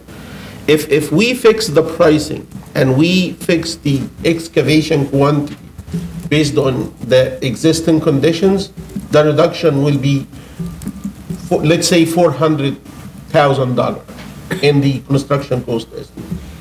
If we take that cellar shallower, reduce the depth of excavation, the cost for the underpinning will go less significantly. The pumping wouldn't be needed, so there is no dewatering needed because the excavation will be above the groundwater table. I believe the impact on the cost will be beyond 500,000. So my opinion on this application is I believe the use waiver, I'm okay with it. I understand that there is some sort of hardship imposed by the structural status of the building, of the pre-existing building. But on the yard waiver, I believe with what I said, the yard waiver would be like not feasible. So I'm okay with the use waiver, but the yard waiver, I leave it to Commissioner Brown. She has the financials and she can look into this. Okay, thank you. So a $500,000 reduction in the construction costs really reopens the finding again. So in my mind, at the very least, or the very most that should be granted would be the 19-foot rear yard scenario, which is really just the retail on the first floor, residential above. But I believe that such a significant cut really calls for a new iteration of the financial, because the whole project is worth somewhere between 11 and 12 million. So if you're cutting 500,000 from that, you're cutting a significant amount from it. So I would want to just take another look one more time. I'm sorry, just want to repeat that the 500 plus is when you reduce the cellar depth. If you keep the cellar as proposed, which I believe, again, is driving the waiver. If you leave it as 12 and a half feet, it could be about 400 depth. That's still fairly significant.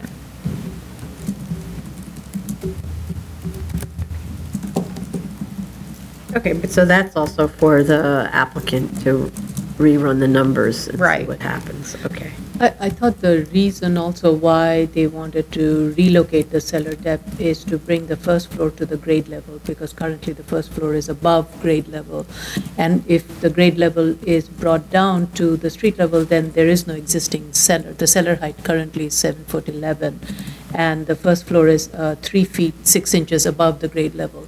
So if the first floor is brought down to the grade level, that eliminates the possibility of a cellar. So one would need to have to dig the cellar down a little bit in order to even maintain the 7'11" or so. So that's true. I'm not, when talking about reducing the height for the cellar, I'm not saying keep it as is. I said if you keep it as is, you will get rid of the underpinning, which is significant. You will get rid of that So just for dewatering. my understanding. Let him finish the sentence, so, yeah. If you keep the cellar as is, it's gonna be totally different animal. But if you live with a more reasonable cellar, and instead of 12.5 feet from the cellar slab to the sidewall, let's say if you make it 9.5 feet, that would eliminate significant portion of the underpinning. It will eliminate the dewatering at all. It will eliminate significant part of the excavation. Because let's say you wanna go, let's say 10 feet deep. 10 feet deep means that you need to excavate from what is currently existing down 2 feet to reach the new slab plus the foundation.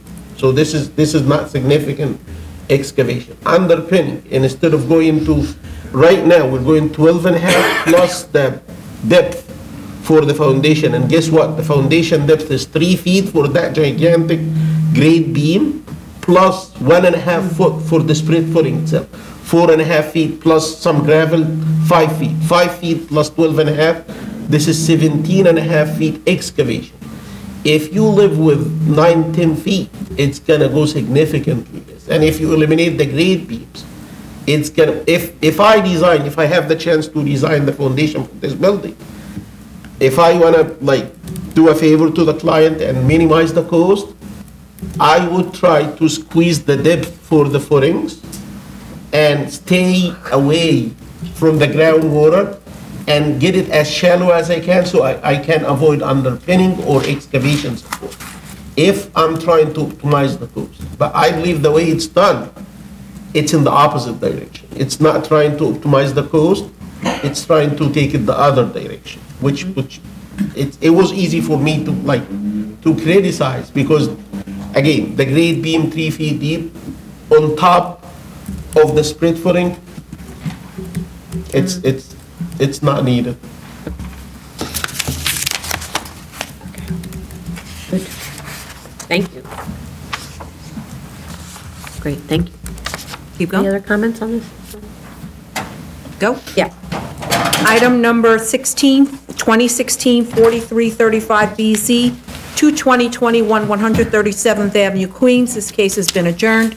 We Yeah. also did receive a submission, though, this morning. Which I don't understand, the submission at 7 in the morning for an adjourned case. I really don't know what you're doing. Item number 17, 2016-4465BZ, 129 Anderson Street, Staten Island. This case is also adjourned. Yes. Item number 18, 2017 8BZ, 356, 362 East 139th Street, the Bronx.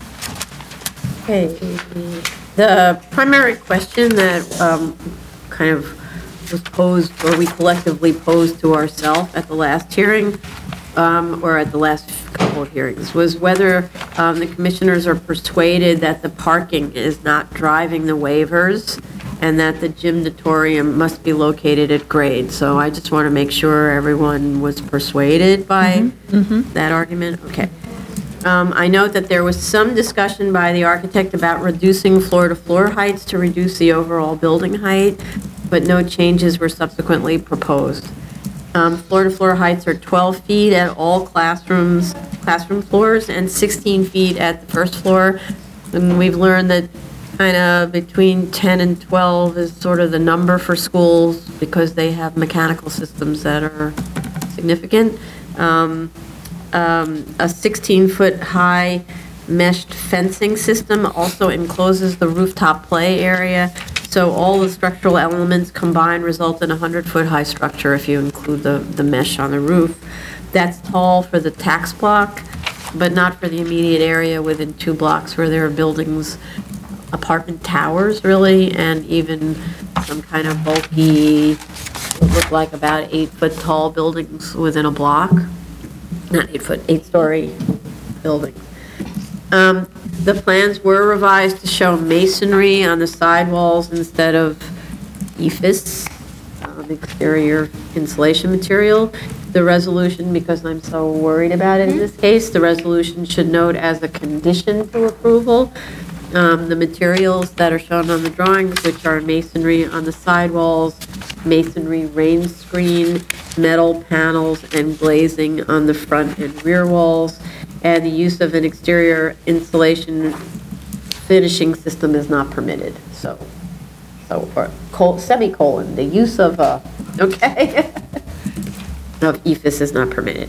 The fire department submitted on January 4th another letter of objection regarding the fire department clear path rooftop access in response to the applicant's revised drawings, which were submitted January 2nd.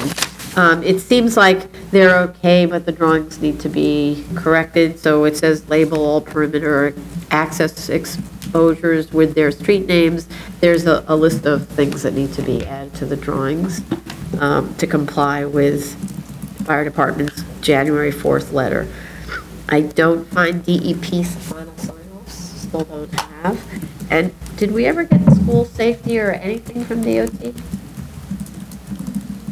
Find anything with DOT? And just to keep in mind, no amplification of sound or lighting on the roof. Anybody else, any other comments? No? Oh, yeah, we received a letter from school safety. Okay. A long time ago, May 24th, 2017. Okay. They have no concerns, just that they need to be notified upon construction. Okay. It's in the original folder, not in the seeker folder. Okay. So you'll find it under a folder that's called school safety. Okay. So we're still waiting for DEP, though, that's the problem. Okay. Do we have any idea when? January 16th was the promise date. Okay. They're a little delayed, I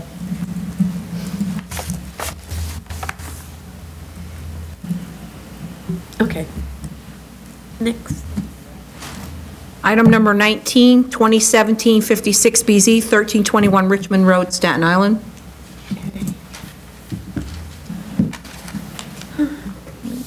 Oh, yeah. Okay. We last heard this project almost a year ago with 3 adjournments since. We had concerns that the site was not unique since the slope is standard in the area, that construction costs are inflated because of the desire for extreme cutting of the hillside and significant retaining walls, and that the requested unit density exceeded area standards.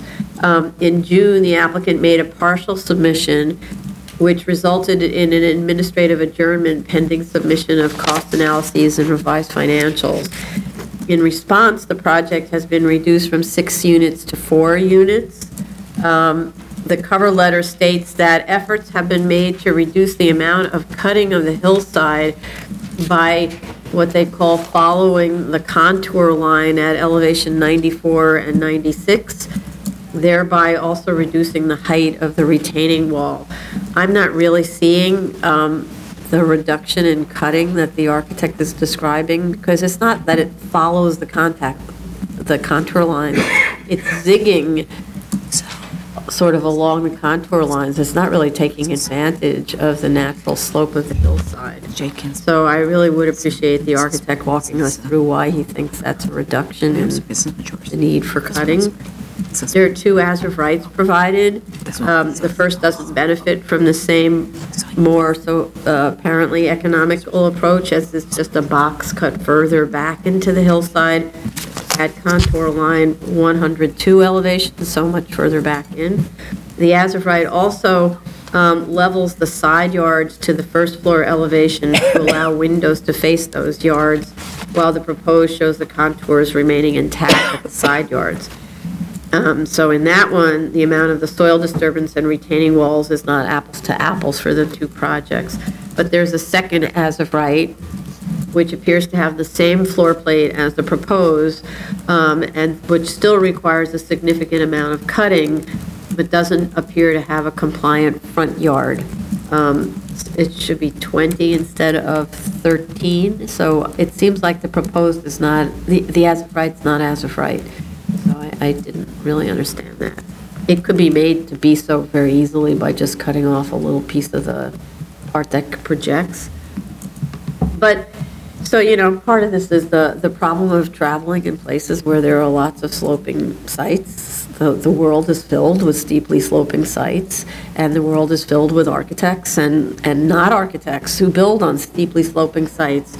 And I keep going back to, why does this site have to be cut so extremely? Because that's the principal cost, the very high retaining walls and the cutting.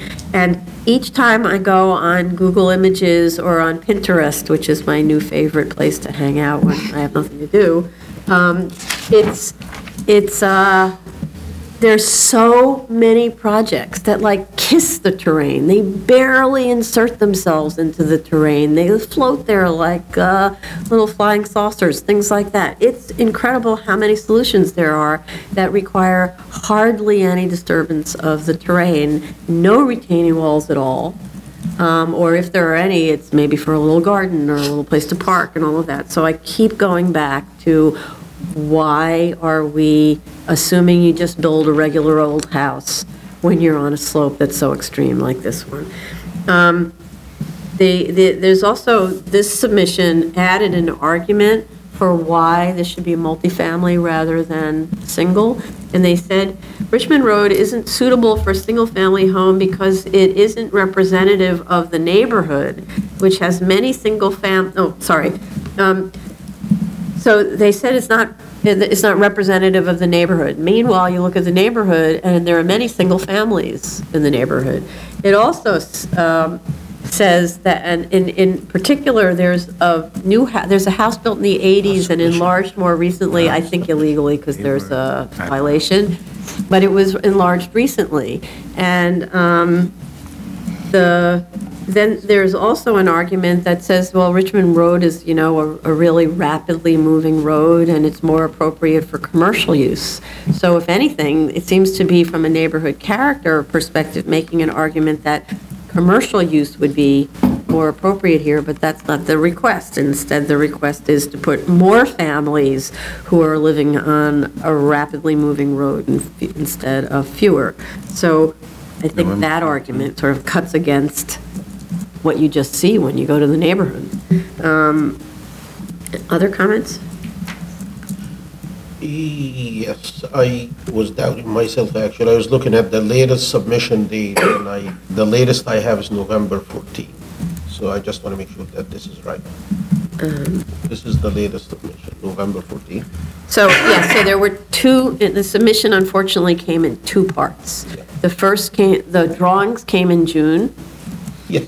And then the financials, I believe that's right, it came in November. So I'm not missing something, which makes me feel like better. So I looked at the financials, and the way the financials are prepared, the cost estimate is kind of, I never seen it before. So it's like cost breakdown, general 50,000, includes permits, site mobilization, construction fence, site work, 110,000, include removal, disposal, clear pavers, and then concrete, 925,000, shoring, excavation, retaining foundation walls, waterproofing. Construction cost estimate is not like that. Construction cost estimate should be presented the way we described last year. And it shouldn't be like that. So I didn't look at the financials or the cost estimate for that project, and I'm not gonna look at it until we get construction cost estimate that complies with our requirements. So I do know that maybe it was the last hearing, what we had originally gotten for this project was one of those means reports, where you just kind of do this very general thing and there's no professional cost estimator involved. And oftentimes on private houses, which this isn't, but, right, on private houses, we don't ask the homeowner to go out and get a formal estimate. But in this case, so it was kind of an in-between, that we would have a professional, but we're not going to dig deeply the same way that we would for a big project. The problem here that I'm having, where it's a little bit of, we want more detail on this and the rest doesn't matter so much, like how many bathtubs there are and all that, is because the whole A finding is relying on the cutting and the retaining walls. So if anything, we want to know what's the actual cost of the cutting and the retaining walls. And then it doesn't matter so much about, like, the cost of the elevator. When we get a single-family house, variance for a single-family house, I don't usually say, I'm not gonna look at this until I get a formal cost. I never done it before. Yeah. On a case like this one, I know this is a small, it's not a huge project, but at least this entire case hangs on something, which is the excavation, the retaining walls. So I would be okay with a very, like, simple construction cost estimate, even per square foot price. In addition to some, like, focus on the excavation, on the retaining walls, on the slope stability measures, if any. The kind of items that's holding the basis for the variance, for the grant, should be clear and should be well explained. I can't go with excavation and foundation is this, retaining wall is this number. How? Where? Why? I have the right to know. Right. And if I'm anticipating that somebody's gonna give me 10 units of details, and he give me 8, I would cooperate with him. I would, like, try to help him. But if he's giving me 1 or nothing, I would say, you know what, I did ask for 10, go give me 10. And that's what I'm doing. So I just want to say, in this applicant's defense, this financial analysis, the person who does this has never had to do the complicated coordination of a construction report that basically is tied to plans. They usually have done a variation of a Marshall and Swift because the projects in Staten Island have been much smaller and simpler. So this time they have engaged some kind of a cost estimator. And I think probably what would be helpful for them would be if Commissioner Shetta could detail the ways in which he feels this report could actually be amended to somehow give him the information he needs without wholly being dismissed, because they very rarely do this kind of work. So it's like, it's an earnest first try to me. So as a recommendation to the applicant for tomorrow, perhaps if the cost estimator is available and can come to the hearing, then rather than have one of those telephone games, right? The conversation is directly between Commissioner Sheta and the cost estimator. Then he or she will know exactly what to do, and we won't be going around like this. That would be the most efficient.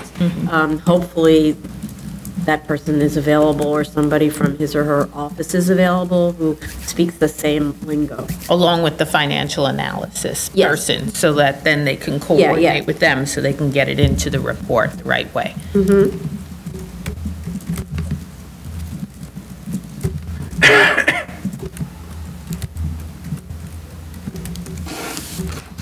Okay, great.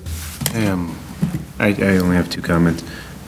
Speak up, please. I only have 2 comments. The first being, back to the A finding, is this unique? That if you drive down that road, you'll find single-family homes on similar steep slopes, and I want to know if this is particular in any way different from the adjacent properties. I'd like to get some information on that, because there are adjacent single-family homes. And the second is more of a practical issue, and that regards to traffic on that block. When I visited this property, it was 5:30 And it took me about, I don't know, say 45 minutes to travel about a mile on that road. So the traffic was very, very dense. It could have been the hour of the day, but to include 4 more homes on that property, or 6 more homes as initially was proposed, would increase that traffic.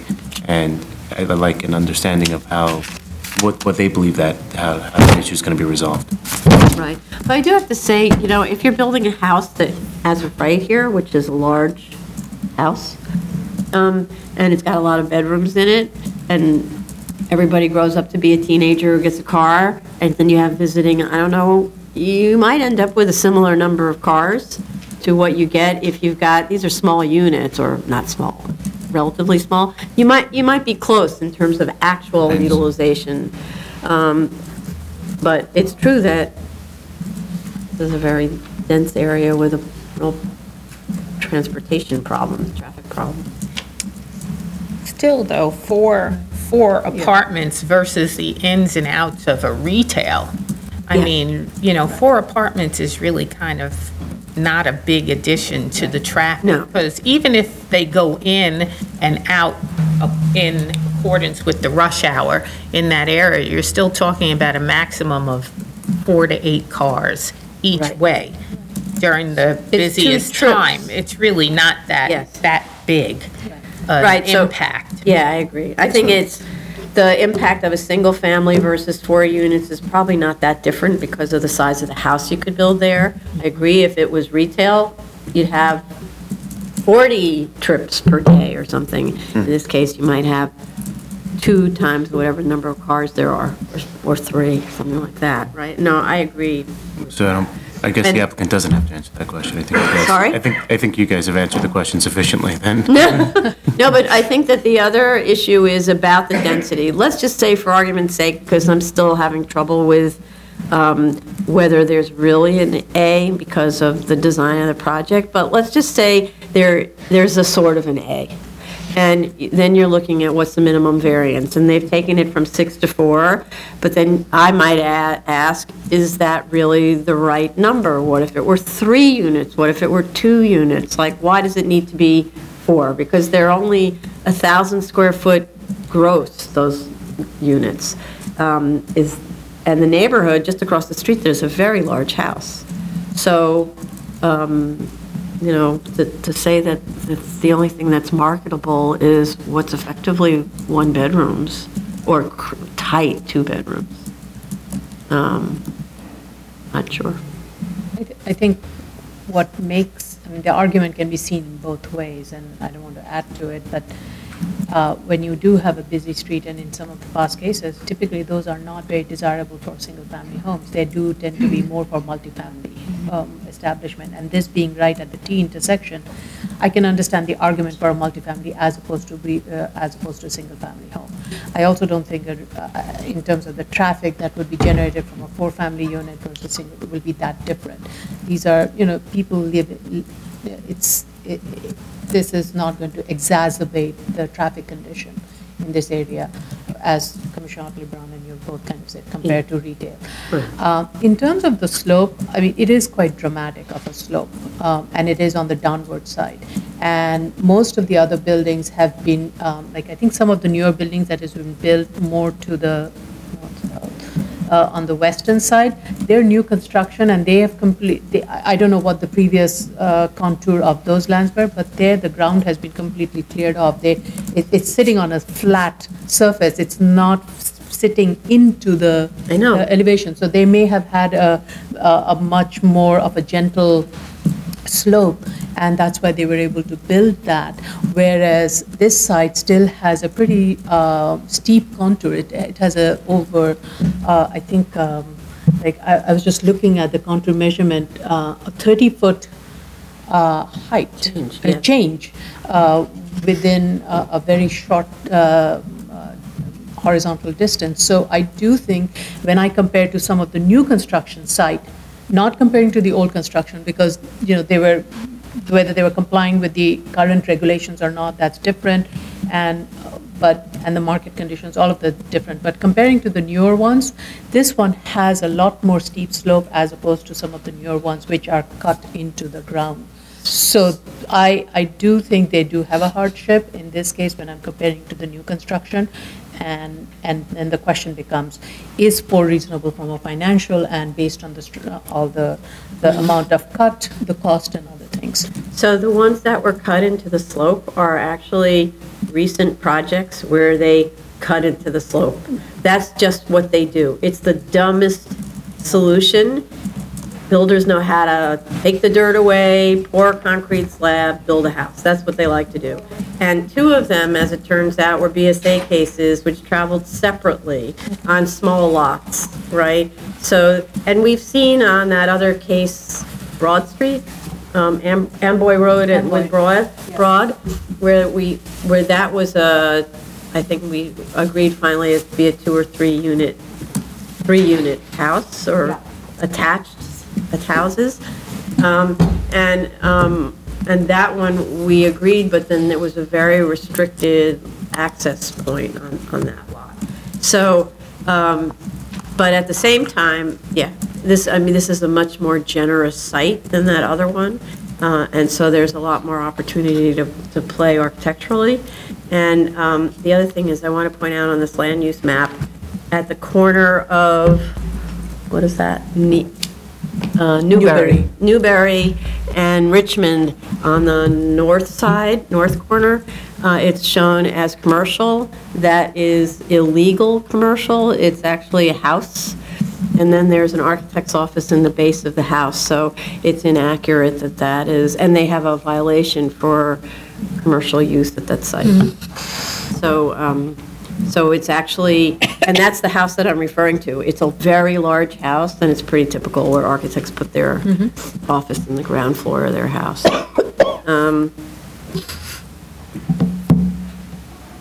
Okay. Okay.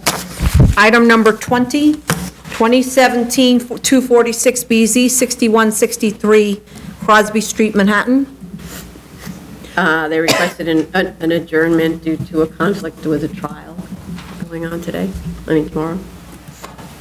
Item number 21, 2017-20BZ, 550 Fifth Avenue, Brooklyn.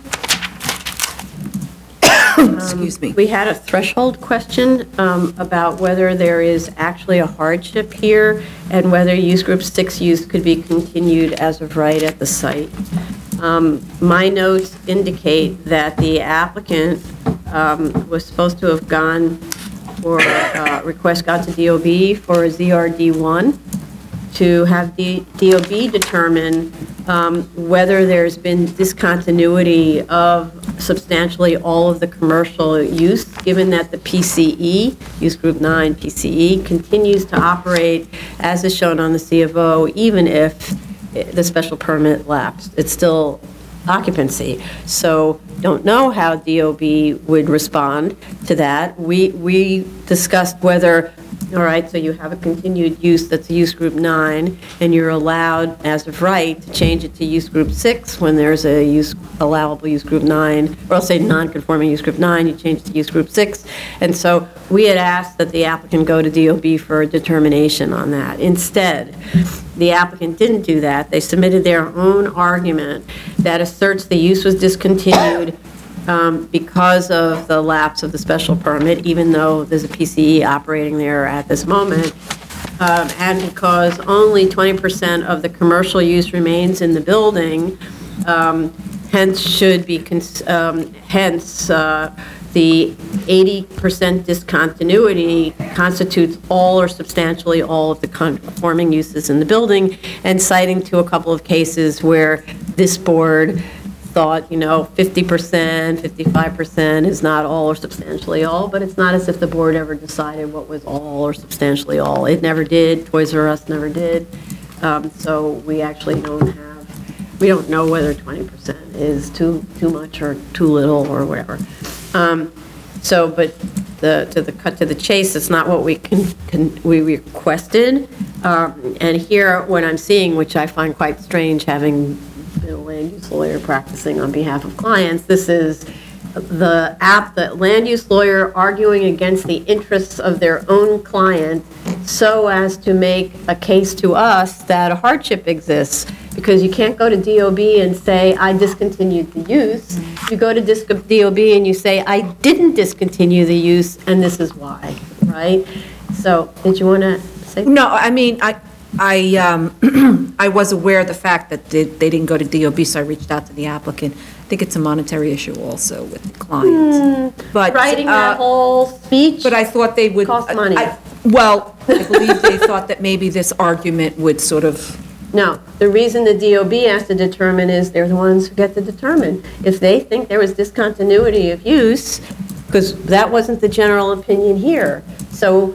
I right? understand, and that's why I didn't say administratively adjourn. I thought maybe he would. Right, okay, so, Yeah. but my feeling about it is, without a DOB determination, where DOB agrees, and an honest argument made, where they're actually arguing in favor of continuity, that's, for me, that's the threshold. Okay. I don't know what others think. Well, I think that whether or not something is a legal use that is continuous impacts how you structure the financials, which is why they didn't issue the new financials. Yeah. Right. Because their argument is there has been continuity, no discontinuity, and therefore continuity of a legal use allows them to incorporate the construction costs to turn it into an as-of-right use. Oh, right. Without which they could not make the financials, because if it were the other way around, because basically community facility, retail, or PCE are so similar in terms of income and so similar in terms of construction costs, it's where you're allowed to put the construction costs in the financial report that either makes or breaks a scenario. And so that's why it's crucial.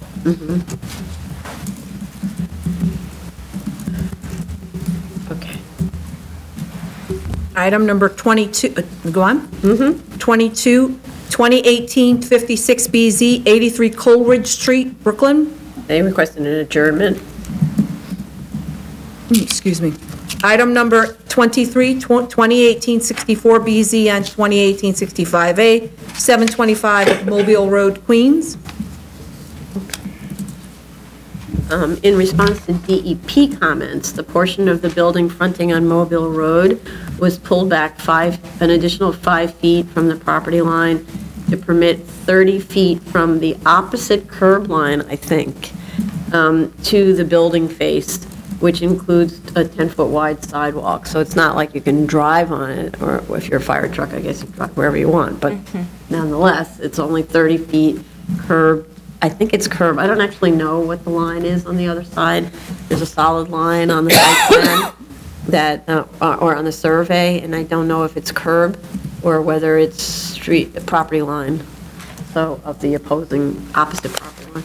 So, and DEP needs to review this because they had specifically requested this easement of 30 feet. Well, right? they're not.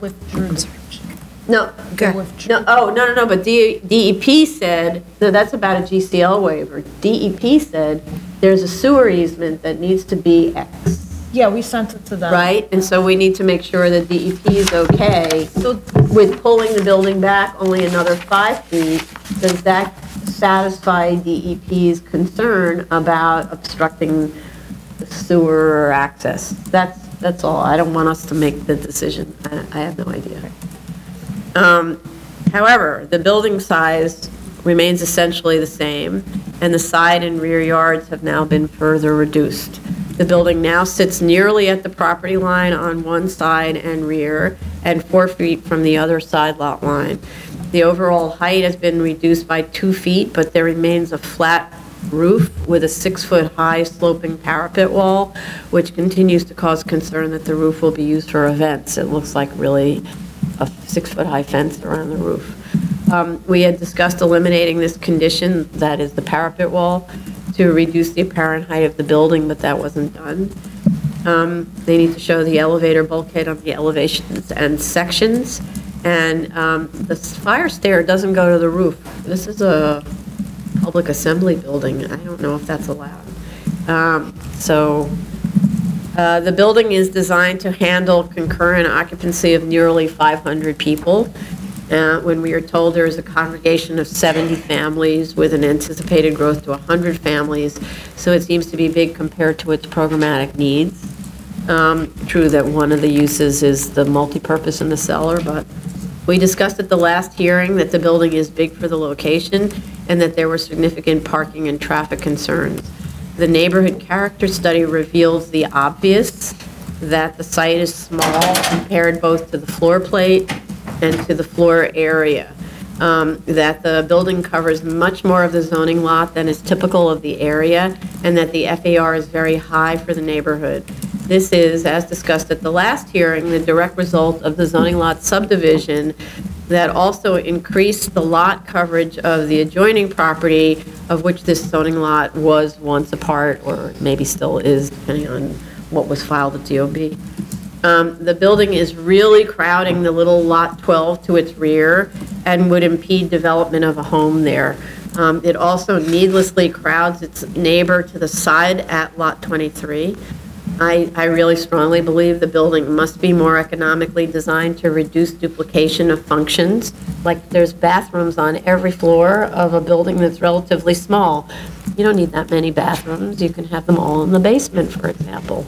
And that would allow you to cut away and cut back. And then you could pull away from the property lines of the neighbors. So I think the cellar needs to be made better use of to meet programmatic needs. Furthermore, there's been, in addition to which you could arguably excavate the entire site for the cellar and not just underneath the walls.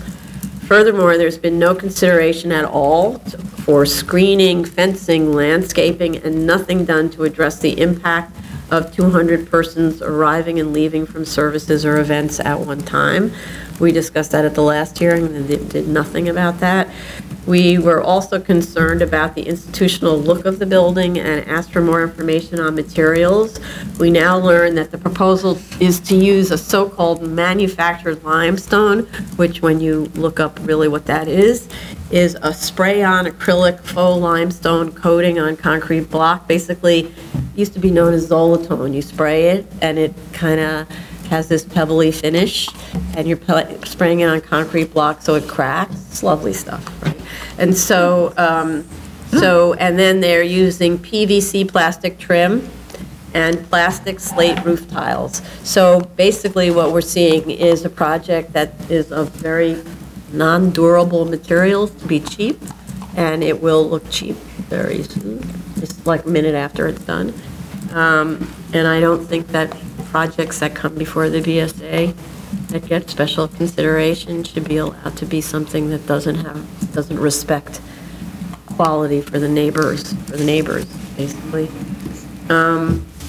There's also, on the renderings, some of the trim is described as metal, so there's a conflict between the renderings and the drawings.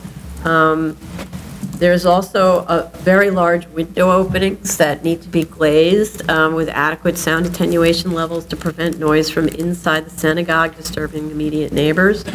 A parking study was done that concluded 67 parking spaces would be needed during peak non-Sabbath demand days, and that these spaces would be available on the street within a few blocks of the subject site. That's hoping that there are no changes in the neighborhood that rely on on-street parking. There was a fire department conditional letter of no objection to which the applicant responded on January 4th. We need fire department's review and sign off on this. And fire department had objections to the parking waiver for fear of obstructing the narrow roadway of Mobile Road. And I don't know why that's no longer a concern of the fire department. Mobile Road didn't get bigger. So other than to say that they did this calculation to show, the applicant did a calculation to show that had they applied for a special permit through city planning to eliminate parking for a house of worship, they would have qualified. Maybe that's what swayed fire department, I don't know. But that's not an as of right waiver, that's a special permit. So I agree with you. I think that shifting the building back amplified the effects of the building on the neighbors by shortening the yards And then when I go to see a justification for that, I go to the programmatic needs and I see current, like you said, 70 families to be 100 families, where there would be 150 men and 60-plus women for the weekly services. But then I look and the sanctuary accommodates about 180 men and 157 women. It just seems like you're padding your numbers, your congregation numbers, 2 times, once in your growth assumption and then in your actual building plans. And I think that we need to hold firm and say you need to reduce the size of this building, whether it is to build your cellar out completely to your lot lines, to put a lot of essential services below ground, or whether it is to reduce the size of your sanctuary rooms. We have to be strong. They have to do it. Yes, I agree. I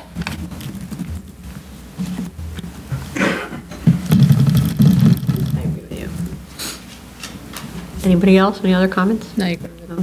It's just, because I'm still teetering on, is this a self-created hardship? I didn't actually understand the memorandum of law that argued it wasn't self-created, because the cases that were used were really not opposite, I thought. I wasn't convinced either about this Yeah. not being a self-created hardship. I think that it looks like it very much is a self-created hardship. I'm just not persuaded at this point. I mean, I think that we're going to have another application on the lot behind them at a soon enough period of time. Which There's on the- there's another lot that they're pushing up against. the the That's one the that has the existing. little garages, or the house that's, Well, The other this was house. separated by that house on the left. There's Right. the current design has them pushing up on the little garages, right. and soon, I just don't, I believe that they're creating more hardships. There's a self-created hardship, and they're creating more difficulty in that area. Right, the little lot where that little garage is becomes a very unpleasant place to be, because there's no side yard. And that particular lot, there are a bunch of them, and there are a bunch of garages right next to it, which is kind of, that's the use of that. These are accessory to some of the buildings there. It's not very clear. So what convinced me on the self-created hardship was the DOB decision, that DOB looked at the site plan for both of these subdivided lots and determined that both the potential for development on both of these could happen as of right. That means even though the application before us is proposing a community facility, the site as subdivided can afford an as-of-right residential building, which is permitted. But did you see the layout of the as-of-right residential building? It's quite a tortured building that complies with the zoning. I think, DOB is not looking at all those, DA is looking at, Right. can you build a residential building there that is within the footprint of that meets the lot area, open space, all of the requirements. And if the applicant was And- satisfied with that, I believe if the applicant was satisfied with that, then they should have done that. But to then say that despite, Let me finish. Sorry. I think that application was submitted by the owner of the house, who, I don't know whether we can conjecture or question what their intention was to subdivide, to sell the excess land for development. And as of right use, a residential use that works was what was shown and viable, and DOB accepted that and accepted the subdivision accordingly. The fact that as to Chair's point, if the layout is not a viable layout, that as of right two-family home maybe could have been before us saying, I didn't create this hardship. This is the land, and I'm trying to build a one-family home, which is permitted, but the layouts are such, it's not viable, and I need to modify it. I mean, it could have been before us, but we are going by what DOB typically reviews by DOB standards, and DOB accepted that as of right subdivision and as of right residential building. If this was a residential variance, we would have said, this was a predecessor in title that created the hardship complained of, because the little house that was designed on that new lot is a strange little building, and the owner would have said, would have come to us and said, look at this strange little building, it's the only thing I can build, who can live in such a strange little building? You need to give me a side yard waiver, and we would have said, the person who sold you the lot created this difficulty by subdividing it the way that they did. And it means that you have to live with that strange little house because DOB said, look, you get to use your floor area like this. So, you know, it's a little longer to get to the bathroom. Oh, well, right? It's like a classic Yeah. definition of self-created. Exactly. So the only difference is we have a deference issue with a synagogue, which you can use, right? And you have this provision that says buying the lot, knowing that there's a zoning problem, doesn't kill the project. But that's only if all the other. If you can satisfy everything else. So that's what you can hang on, right? That everything else being satisfied, arguably, you do get the D-finding exempted finally. But it does look to me like the owner needed to make a lot that was X big to preserve the existing house. It had to be that size. And the rest was what was left over. And then, as we discussed, DOB doesn't actually check. We discussed this in another hearing recently. DOB doesn't run what could be built on the lot, right? Because it could remain a park. You could put a park bench on it, right? So. Okay.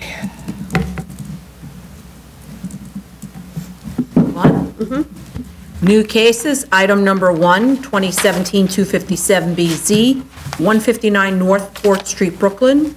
This is originally postponed from the October 23rd hearing. Right. So we do have proof of service of initial application to officials and of notice of hearing to officials and neighbors. I didn't find a community board recommendation on this. Approved 32-0. Okay. No, we have it. Okay. Yeah, 32-0. With the request to offer discounts to seniors. Oh, right. I must have just not written it down. Okay. We do have DOI, but it's in, I just need them to clarify this. It's in favor of Becky Pessin, not Core Power Yoga, which is the name of the applicant.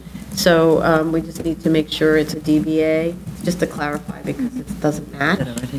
The fire department had a comment email and a letter of no objection, which says, these premises are protected by a sprinkler system that is connected to a central office. In event that a sprinkler head is activated, please have the application that was filed for a new fire alarm system in your client's space be withdrawn. They submitted it on Friday at around 5 p.m. So submitted it what? Submitted the site, the plan A100-00, removing the language. In addition to that submission, they also had pictures of the public hearing notification in the residential lobby. Okay. It should have been sent this morning. Right, so the note was on the last drawing that I looked at, so it's taken off It's now? been taken off. Okay. Yeah, it was forwarded. It's definitely. Okay.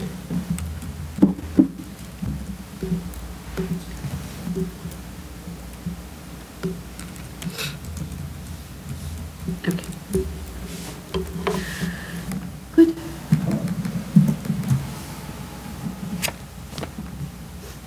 Okay. Item number 2, 2017-272BZ, 10-1946 Road, Queens. Okay, this is also legalization, as was the last one. We have proof of service of initial application to officials and of notice of hearing to officials and neighbors. Community board recommends approval. We have 2 letters in support. We have DOI. We have a fire department letter of no objection, which says the premises are protected by a sprinkler system and will be inspected by our fire suppression unit.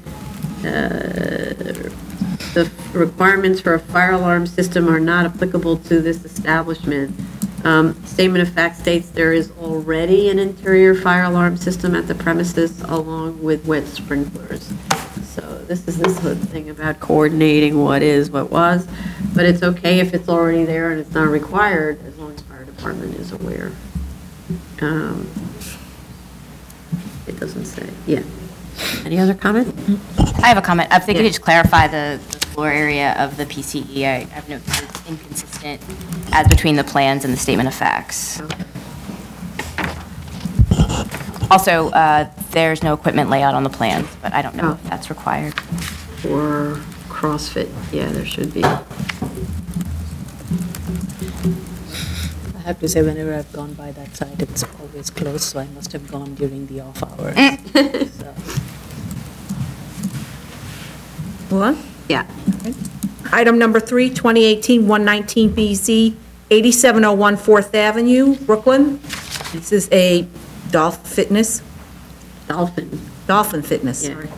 I didn't find proof of service of the initial application to officials, but we do have notice of hearing to officials and neighbors, and we do have a community board recommendation, so we just need the proof of service of initial application. Community board recommends approval with one recusal. We have DOI. Fire department says, in their letter of no objection, the premises are currently undergoing major construction for new fire alarm standpipe and sprinkler systems on all floors. A new fire alarm system and sprinkler system are required. There's a proposed noise attenuation measure that should be noted in the resolution, as we should note all the attenuation measures. But I want to make note that they're proposing padding under the bikes and rowing machines that is only a half-inch thick, which won't be adequate, especially if it's on a concrete slab, which is what it's showing. So I really recommend that they keep up their padding.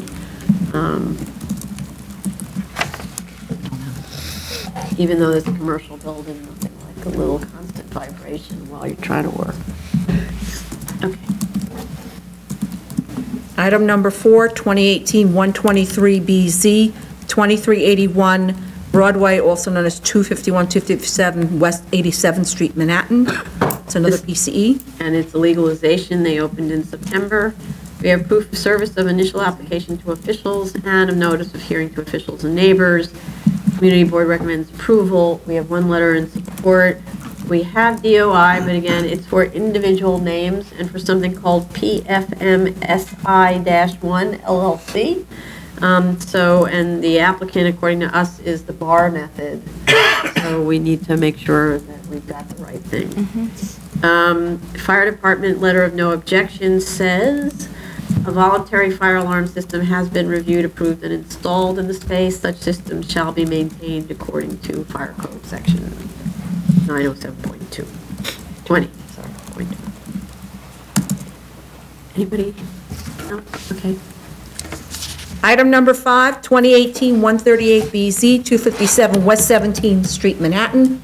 There were a couple of submissions, so the applicants responded to the community board letter. Yes.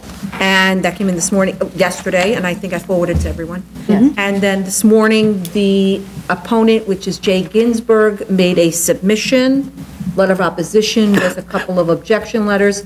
Also, I have to make mention that Mr. Ginsburg is asking if we can make this case first or second on the 1 p.m. calendar, since he has trial, which restarts at 2.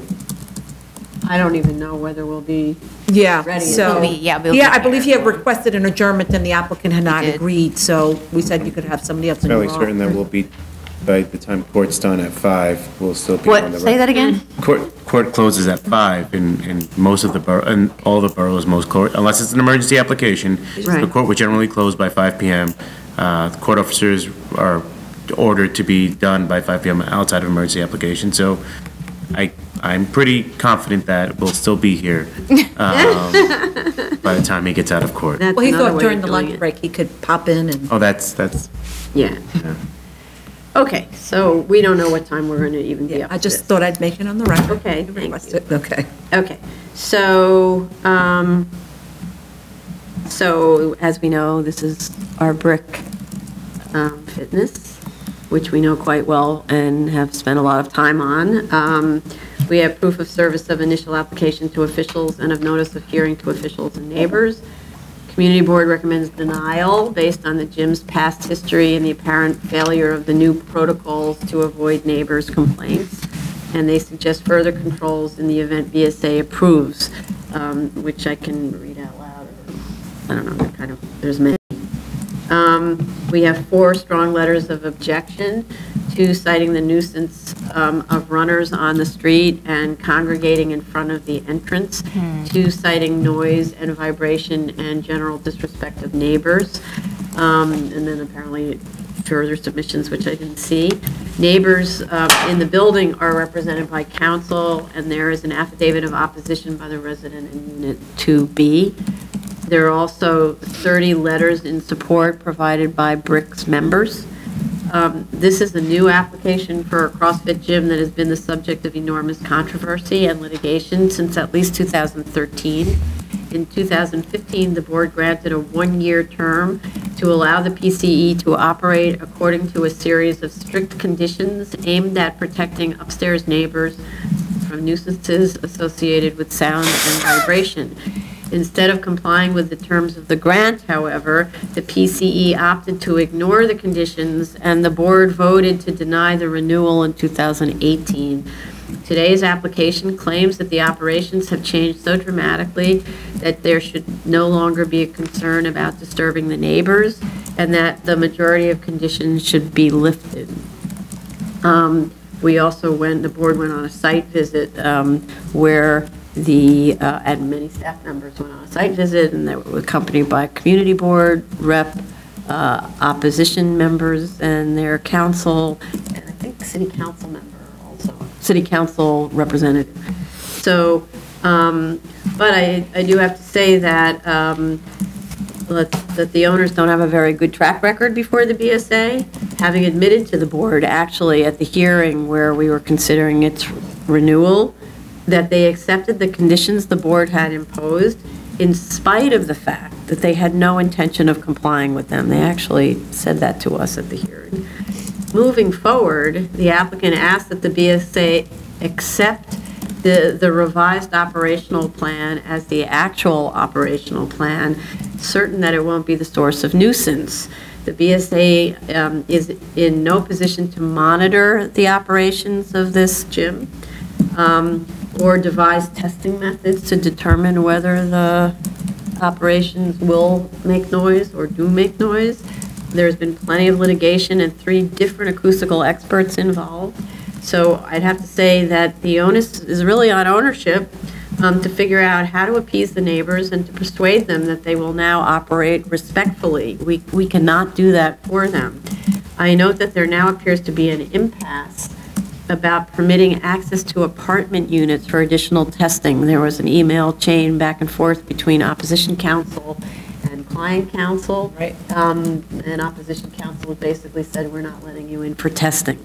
So when a business is having trouble with a neighboring business, or when a business is having trouble with for other reasons with a colleague, you work something out, right?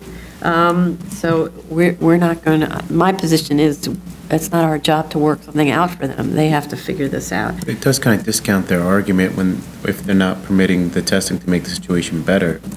It's not permitting, if the tenants aren't permitting the applicant to try to remedy the issue by testing the complaints, that does kind of diminish the tenant's argument that there is an issue. So to put it into, because we experienced many hearings about this, right? To put this in perspective, imagine yourself, you're the apartment 2A or 2B, where 5:30 in the morning for years, this has been going on actually since before 2013, I believe, for years. They were being woken up at 5:30 in the morning by not just the sounds, but the vibrations of heavy equipment hitting things, because there wasn't just the ground, it was the walls, it was the columns, it was everything. And so these occupants, they're owners of the units, right? These occupants are not are forced then to do all of this logbook keeping of every time they got woken up in the middle of the night or in the morning or whatever, what time it was and all of that, coordinate it with the videos that show what people are doing and when someone's lifting and when someone's dropping and all that. Can you imagine how disruptive this has been it must for be. 5 years of these people's lives? And then the court comes in and says, okay, BSA denied the renewal. And you were in breach of the stipulation. So they weren't just in breach of our conditions, they were in breach of the court stipulations for how to operate. And so the court declared them to be in contempt. And we said, not only that, you're not in compliance with the terms of our grant. So I look at this and it would be hell to live on the second floor every single day worrying about this. Finally, it's quiet. Finally. If I'm hearing rattling, I know it's coming from the street. I know it's the truck down the street. It's not coming under my pillow or whatever it is. So finally, it's quiet for the first time, basically, in 5 years, if not longer, right? I would have to say, my feeling is, it's not really my problem anymore. You had your chance. That's how I would feel if I lived on that second floor. And by the way, there were people who were complaining who were on the 6th floor. So it wasn't just that level, and you could say just, I mean, they live upstairs. But it's not like this was a small annoyance. It reverberated all the way to the 6th floor. So this is different than they're coming in. We've had cases where it's the first time they come before us. There's a neighbor upstairs who's complaining. The neighbor refuses to let them come in. We say, look, if you don't want them to come in, there's no way for us to test, are you unreasonable? Is the gym unreasonable? Right? Here, it's a very long history of, I have to say, the gym being unreasonable. They didn't comply with the terms of both the court and the BSA. It seems sort of easy to do. And not only that, are now here before us again saying, we don't want to have any conditions. We don't believe we should be subject to the very conditions that protected the tenants, or should have protected the tenants if they were ever complied with. That's problematic. I read it and I was like, I can't believe they're back here. But they did say they made some major changes to how they're operating, and that they believe that they had an informal type of test that was done. I believe that was something I read. I'm not sure. I don't know what that means. Me too. But they did say they had some informal. They did get access into the apartments and had an informal test. I'd like to know a bit more about what that means. Well, because the thing is, back in those days, they had their own testing engineer, right? And then the tenants had their own testing engineer. And the two engineers are fighting it out and can't agree on a protocol. So we direct them to hire a third, right? Third comes in, breaks the tie, says, do it like this. We rely on that third person, and they ignore it, right? And now you can imagine what it was like to work for them. That testing engineer is like, I don't want to deal with this anymore. Go hire somebody else. I can understand why that would happen also.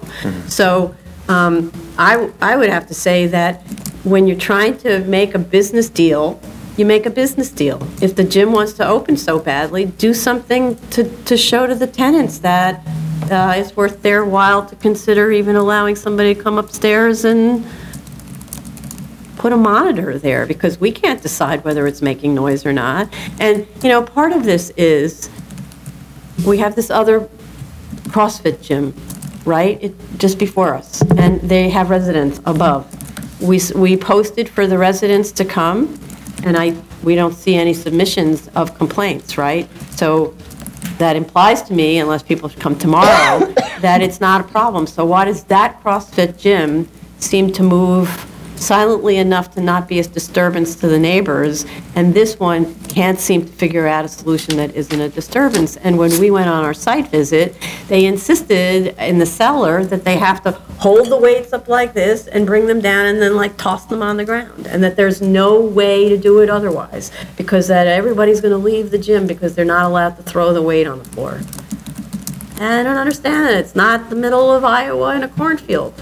And then they say, we want the restrictions on the limits of the weights that we could lift and toss removed. So Right. we can do any amount. Somebody Because- could come in and toss 300 pounds if they want.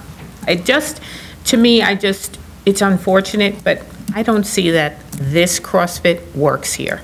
And I don't know what would ever make it right, because it seems to me, from what I read, that the owner is unwilling to literally belt and suspend their operation to such a degree that it's totally isolated from the building.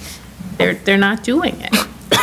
And they have no good faith built up Right, with the board, the courts, or the tenants. right.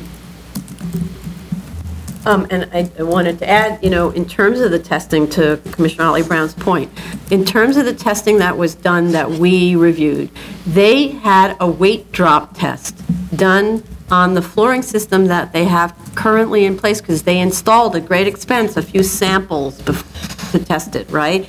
And we had them and the acoustical engineer said, if you drop more than, I forget what the number was, 115 pounds or something like that, on these platforms that have the springs, I can hear it upstairs, or I feel the vibration. So you need to drop it on these rogue pads, these like movable pads, right? So, and that was with a very low weight, a number like 115 pounds, from the waist, not from up here.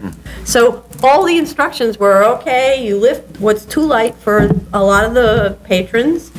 You have to bring it down to your waist, and then you can drop it on a rogue pad on a spring. They're telling us the rogue pad, I get that, but they're saying the rogue pads are dangerous because the weights roll off. I understand that, so technology isn't working in that case. There needs to be a different one. But they're saying not only do they want to drop directly on the spring system, but they want to drop, what was the number, 250 pounds? Our tests from back then showed it can't handle 250 pounds. So they haven't shown us any science, right? We're relying totally on science. They haven't shown us any. They've had many opportunities to make this work. And the fact that they now have more quiet classes on the upstairs just tells me, have quiet classes in the downstairs and eliminate these gigantic weightlifting programs, because you can't be trusted to comply with the terms of the grant. And what would the terms of the grant be? 2 months? Right. So this is a problem. And like I said, the goodwill is just not developed. I don't know what to say. Still 28. Move on? Yeah. Item number 6, 2016-4469, BZ 4923, Astoria Boulevard, Queens, legalization of a sign. Yeah. Okay, we have proof of service of initial application to officials and of notice of hearing to officials and neighbors. Community Board recommends conditional approval with 31 in favor and 9 opposed. They say advertising on billboards shall remain in print form and not be digitized or electronic in any manner. Winston Network, Inc., the owner, will agree not to display advertising with sexually explicit content on the billboards. Billboard lighting will be minimized and focused away from the residential area so as not to impact adjacent residences.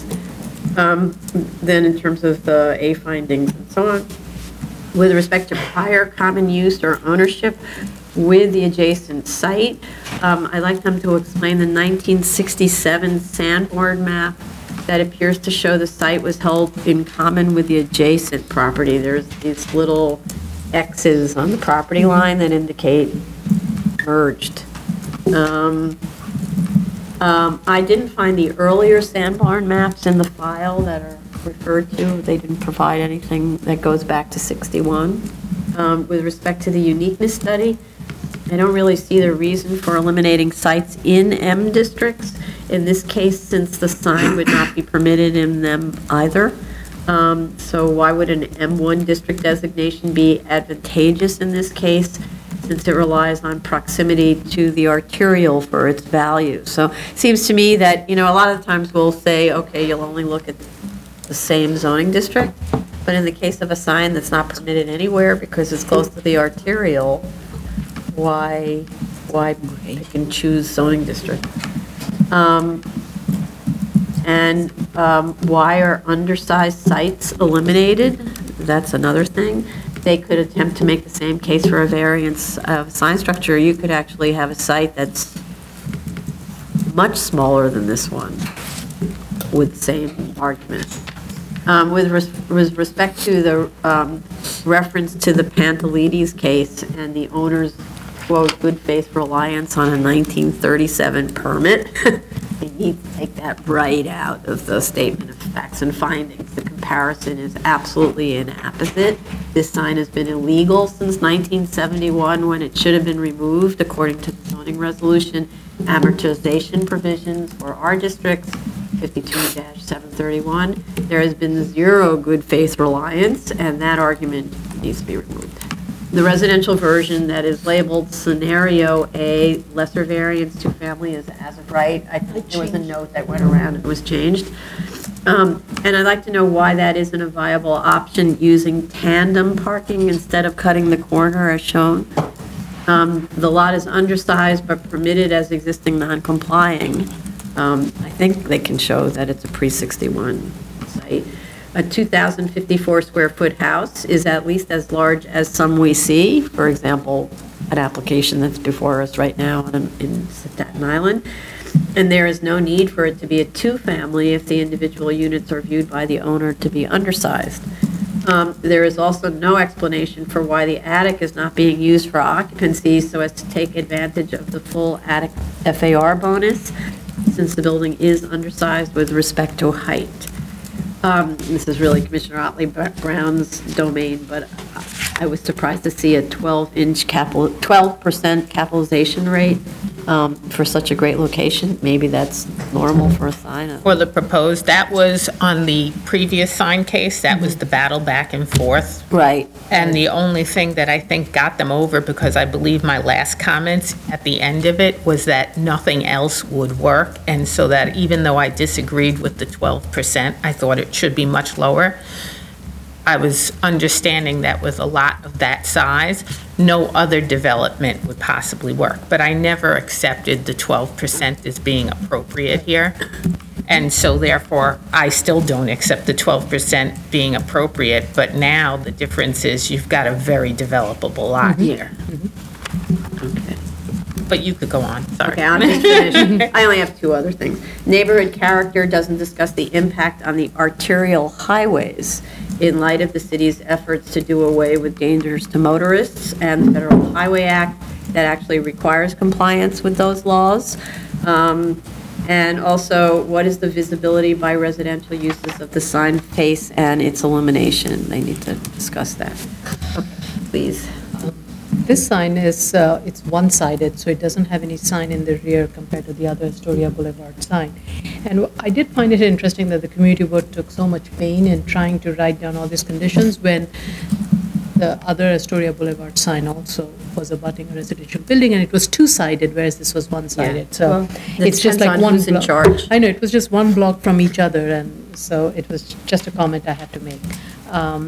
But I think just in terms of a couple of house cleaning, the zoning chart needs to show the requirements as applicable for the permitted use and not saying, and not applicable. And not, sorry. It just says NA, NA, NA Oh, okay. in all the zoning requirement categories. So it just needs to show residential, what the requirements are. I do agree that the residential alternative that has been shown can be made to work, and maybe if there is some variance, lesser variance alternatives over the residential is provided, I think definitely a viable residential floor plan and use can be generated in that. And I am also not quite convinced of the ownership and the usage, because it has been used by the garden store. Yeah. I have seen it being used by the garden store. Maybe they've had some tenancy agreement. I don't know. Yeah, they had a lease, or not a lease, they had a letter agreement. They had a letter, okay. Yeah, but I didn't understand that statement. What about the ownership? I didn't understand. What So again, looking at the Sanborn map, it wasn't clear to me that that site and the garden site has been under separate ownership. So again, the same Sanborn map clarification I would want. Okay.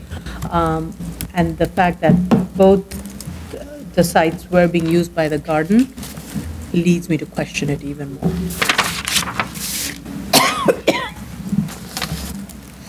So I am not convinced yet of the A finding, the uniqueness, because as I said before, this is different from the site that's down the block. This is a larger lot. It's a corner lot. It's more or less a rectangular shape. And so, and there are many lots in the radius that are much smaller and vacant, and so I'm not sure how this meets the uniqueness finding. And then if we get past that, I actually think that the residential with a little tweaking actually could work, because the costs are so close to the value at this point in time that any adjustment in the sales price of this, perhaps if we use one-family comparables and this turns into a one-family, could actually possibly make this feasible. And not only that, I feel that the lesser retail, there's no reason why that shouldn't work, even though it's showing that there's a large delta between the cost and the value. There's something going on there. I think maybe they're undervaluing the potential retail income, considering the site will actually have a cellar for storage and there won't need to be any storage on the first floor. And it's actually an optimum location because it's on the service road. And so to me, to have that store without having to provide parking on site would be a wonderful situation. I think the last case scenario is a sign at this location. And I'm kind of really concerned about allowing now this to go forward as a sign, because then we're literally busting through the barn doors of the previous variance, Yes. which at least was a small lot that was unbuildable, to even now allow a buildable lot. And then what's next? And every single sign that DOB says shouldn't exist is going to come here to us and go, but wait. Right. So I think we really have to hold the line as tightly as possible here and say, no more. So that being said, I think if we do get to the proposal, I think the income is underestimated. I think they're taking 50% of advertising income from one of the slowest years. And I think that there should be a higher income assigned to this sign, considering that it would be one of the very few legal signs that are actually on an arterial. So it definitely justifies a higher income. And then, as before, I disagree with using a cap rate as high as 12% on this, for all of the reasons that I stated before, one of which stating that I have read in articles that cap rates for signs are actually quite low, approaching that of retail cap rates. And I'm going to reiterate that here. Anybody else? Oh, I also wanted to add, it could be the retail construction costs are a little too high, because they seem to be around $500 a square foot for the above-ground space. This is going to be a very simple building, like a 7-Eleven. Yeah. So I don't see why it should have construction costs that high per square foot. Which can make the retail use very viable, especially with the cellar. Right. Does it say so? I believe it said it's cellar.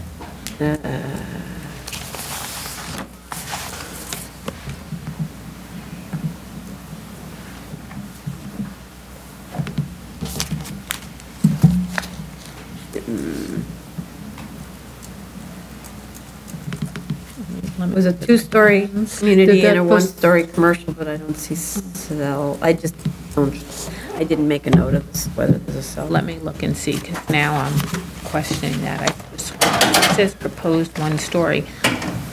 Okay, if it's a one-story without a cellar, then I really don't understand why it's $500 a square foot.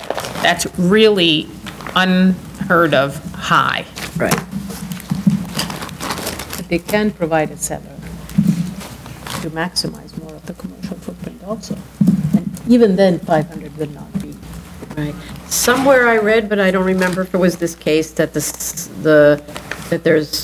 soil conditions are such that make the cellar construction not a great idea. It doesn't say, but I don't know if it was this case, so I don't want to confuse us. Not claiming it's a hardship, just that it's expensive. Okay, and no other comments? Okay. All right. Item number 7, 2018-51BZ of 1101 Plainview Avenue, Queens. We have proof of service of initial application to officials and of notice of hearing to officials and neighbors. Community Board recommends approval with 2 abstentions. I didn't find a uniqueness study in the file. I think, actually, I talked about this with Veronica, only what is in the statement of facts and the land use maps and chart. The argument should be broken down to aid us in following the data supplied. With respect to the common ownership of adjacent lots, BSA has considered the intervention of a New York City action that sells commonly held properties to separate parties to not be a hardship created by the owner. It's basically a city action that creates the hardship. But there's an open issue of self-created hardship, which is discussed but not investigated in the statement of facts, which is the building was demolished in 2002. So, like, why was it demolished? Did they create that? It says the lot was held in common ownership, but perhaps was not held in common ownership, but perhaps was in contract with the neighbor. That was something I just didn't understand. They kind of glazed over that. Zoning would have permitted a rebuild. So when it was demolished in 2002 and it wasn't rebuilt, what was that? What occurred to result in the demolition? There's a 1988 tax photo that shows a decrepit bungalow. Was that the case in 2002? Did it just continue to rot until there was a forced demolition? That might have been the case. They need to correct the chart in the comments on the statement of facts with respect to front and side yard required and proposed depths. They're not consistent. The proposed 3-foot 4-inch side yard is atypical of the neighborhood where the narrowest yard appears to be 7 feet. So I think actually the proposal's too wide for the side yard widths. And we need a CCD1, ZRD1 for flood zone compliance. This is an AE flood zone. Others? Was there a side yard study that you took that average 7 or narrowest? Yeah, there was a site, a map that shows the sizes of the side yards. Of just the subject street? No, it was an area map that shows that. The difference here is that most of the time we get a whole collection of these maps and then there's a cover analysis. Yeah. And we didn't get that. Didn't get the cover analysis. Right, we got a bunch of maps, and then the statement of facts makes some conclusory statements but doesn't lead us through the maps. Normally, we have a person who does the uniqueness study and says, as you'll see on map number 4, XYZ, right? Okay. So.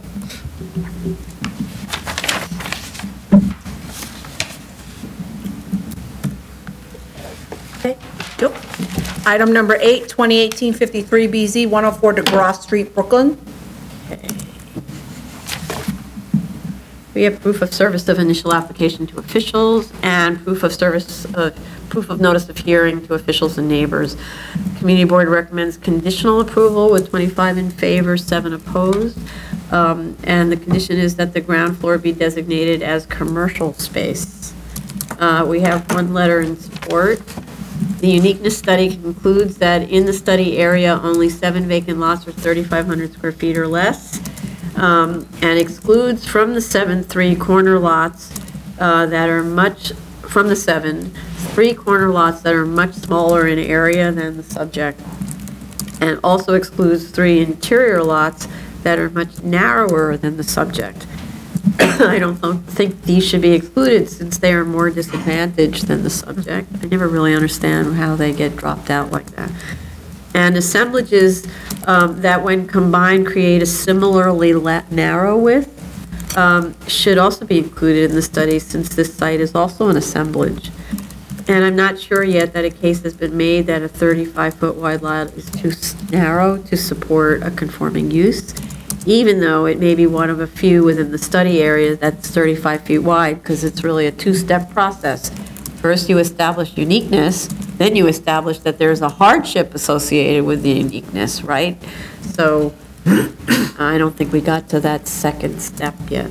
And I'm not sure, one of the arguments for uniqueness is that because the site is sandwiched between residential uses, a commercial use wouldn't be viable since it would pose a conflict with the neighbors. But one of the as-of-rights is an office building, and the proposed has nearly the same FAR of office use as the as-of-right. So that's an inconsistent argument. It's cutting against itself. the proposed design looks like, and this is really just a query for the owner. When I look at the design of the building really speaks, right? I think it's a very good design. But it looks like it's a purpose-built for a live-work situation, not actually for the way it's being described in the financials as for rental, right? If it were purpose-built, and this is really a question for Commissioner Otley Brown, then would the model be more like a one-family home with a live-work space, and then you don't actually need to do financials? Or is it impossible then to analyze because you don't have anything to compare it to for as of right? And I don't know if it's purpose-built, it just looks so specific. Well, if it were purpose-built where it was like a live-work, I think that you could probably get away with just having a financial to show that the as-of-right, either the industrial or the commercial, wouldn't work. And then you could get away with this is just a one-family with an extended kind of accessory use to it. And then you wouldn't really have to have an in-depth financial for that. Okay. And we would spend more time examining whether or not the as-of-rights work or not. Right, okay. Okay, so because the one thing, though, they say is in the statement of facts that there is no tenant yet for the commercial space, and then there's also a letter from a realtor who discusses the marketability of the units, but I'm not just sure whether they're sort of creating this for our benefit or whether it's designed for a specific owner. Right, I'm not quite getting it. It seems like they want several users in that commercial space. Yeah. And I'm also not finding how much gross square footage is actually built in that scenario, yet not generating income, to see what's going on, whether they're maximizing the amount of income they could get, or whether the creative design here is impacting the project and impacting the ask. And I'm just also wondering, shouldn't the as-of-right include a community facility ambulatory care, because it gets a lot of floor area, and that location might work for that kind of use, doctor's offices? It's not like deep in the center of a manufacturing district. I don't know, because I think what they would end up doing is discounting the community facility space, saying there's no anchor hospital nearby for it to be ambulatory care, and that it's really still half manufacturing, and so I don't know if they would say they have enough of a potential client base to make it community facility, and it's also remote from a lot of public transportation options. Right. Okay. So I would say that the combination of all of those would probably make the community facility not feasible, because they'll just keep discounting the rent based on that.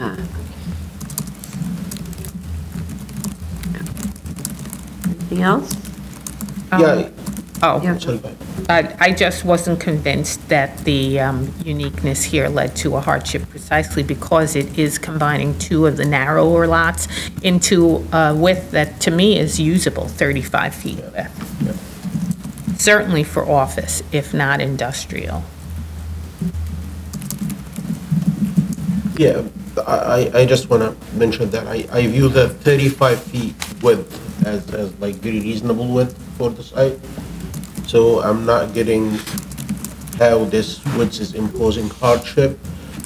One other item actually that was indicated as a source of hardship / uniqueness, but indirectly, and I believe you, Chair, you're confusing this with the sign case. This is the case that they talked about poor soil conditions, and the poor soil conditions are imposing hardship to building a cellar. In addition to this, they considered 86 helical piles to support the structure. Right. I'm not sure why. What kind of poor soil conditions? First of all, we didn't get any documents supporting this. So if they have something, I would like to take a look at it. Number two, how these poor soil conditions are like preventing them from building a cellar if the immediately adjacent buildings having cellars. Per the survey, if you look at the proposed condition drawings, if you look at page 10 of 11, on the survey, the existing conditions The building at the top, it says 3-story brick structure with cellar. Same for the building at the bottom. So if the two adjacent buildings, they have cellars, I'm not sure why this building cannot. Isn't this in flood zone? I'm sorry? Is this in flood zone, right? No. No, it's up. I think it's in flood high. zone. Hold on. It's on the waterfront, basically. No, but I think. No, it's not. It's high. It's not in relative to flood the zone. water. And it doesn't have any water table issues? Probably, That but we don't know. it's possible, but if I think about it like this, if the adjacent building It's an X. has cellar to a depth of X, Right? that means that if they don't have issues right now, if the adjacent buildings are not suffering from like flooding or water leakage from the water table, then the conclusion is this building could have a cellar if it's built right. So it's not like something difficult to adapt here. And the pile things, the cost, to be honest, the cost that was given to the piles, if the one pile is like $2.5 or $3,000, 86 piles, the cost is kind of reasonable. The concrete cost, I have to give him this credit, although they didn't submit any details on the quantities, the unit cost for the concrete, for example, for the foundation concrete, and foundation concrete for pile caps, by the way, as compared to spread footings, should be much higher. Because in pile caps, we put more rebar in it, so, and it's more labor, and it's better quality concrete, so it should be higher. They are using $700 per cubic yard, as compared to, for example, for the other case that we just looked at today, that price is $1,500. So the other one is like more than twice. So pricing wise, it sounds like it's reasonable, but I cannot like see any poor soil conditions through the documents they submitted. So if they have something on this, I would appreciate if they submit it. Okay. So I have financial comments. So as I said, a major issue I had with the proposed is I'm not sure how much of the gross square footage is actually built and not generating income. By that, I mean like the walkways around the interior garden, the 50-foot deep accessory parking space instead of 25 feet, and also the intricate design that's requiring the extra 20 piles. I also feel the open area in the proposed is actually pushing the commercial space up to the second floor, which then pushes the residential space up to the fourth floor, which then is one of the contributing factors to needing an elevator, which also increases the construction costs. So while it may be a very nice creative design, I'm not sure how much it's driving the costs here. As for the site value, they have a comparable in there that's an asking price, and it's 3 times the size of the subject. So to me, it's not comparable at all, and it's also an asking price. So they probably should remove that from the analysis. For the as-of-right commercial office rent at $34.76 a square foot, the problem is the comps actually don't look like office space. They look like the same industrial spaces that the industrial analysis is using as comps, only for the industrial, the comps are $26 a square foot, but the buildings look actually the same.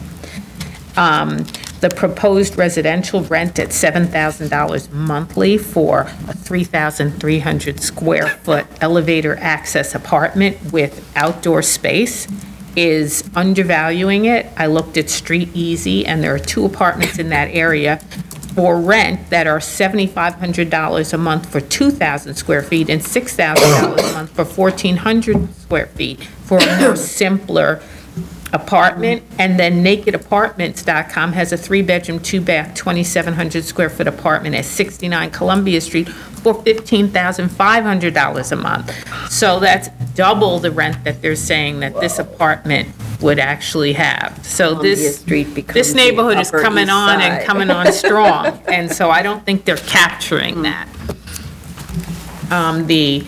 The industrial construction costs at $274 a square foot seem high for such a plain rectangle structure, one story. And also the office at 293 a square foot for a similarly designed rectangular box. I just want to comment on the high cost, because I just spoke about the unit prices that were used, and I mentioned that they were reasonable, especially for the concrete and the pile.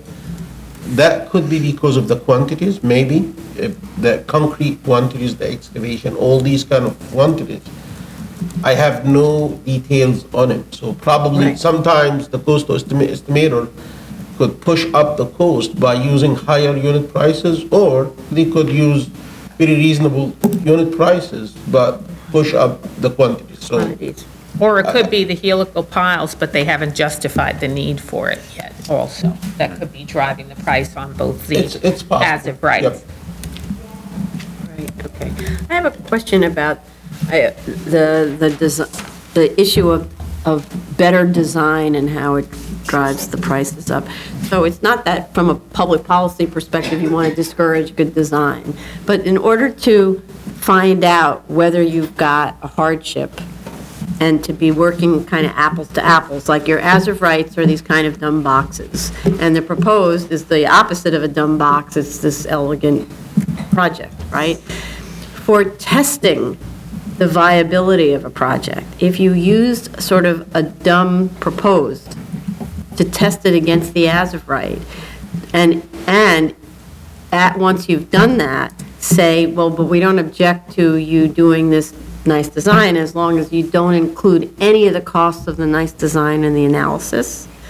Is there a way to do something like that? You know what I mean? Right, but what we could do is say, fine, if you want that nice intricate design, but you have to show us income that's reflecting that beautiful design. So you can't lowball your residential income as if it is just a plain old simplex apartment in a rectangular box. That's a problem. Then you're not really at least accounting for all of this nice design. So if the nice design pushes the construction costs up a little bit and you're not getting every drop of income out of it, that's a problem. If your design is pushing up the construction costs a little bit, but they're still reasonable, and here it's at $303 a square foot, so it's not that much higher than the two as-of-right scenarios, it is fairly reasonable, then you need to be getting every drop of income out of that space. And so you're constructing walkways. If you're not getting income from those walkways, then you're just constructing space, and you're not exactly maximizing the income you could get. That could be a problem. That's why I raised that question. If you put a parking space in there, and this is supposed to be a live-work, and you put a convenience parking space, yet it's 50 feet deep, that's like you could drive a mini truck in there. Right. Why? For a live-work space. Right. Then it's something that I would question, because that's space that you're not necessarily renting out to an office user at an office rent price per square foot. Right, understood. It could be looked at, I believe, as a self-created, some sort of a self-created hardship. Yeah. Somebody is willing to use like very fancy finished materials, very fancy layout for the apartment or something like that, that's gonna impose additional costs, and he's not gonna benefit from that through the income. I would look at it as a self-created hardship.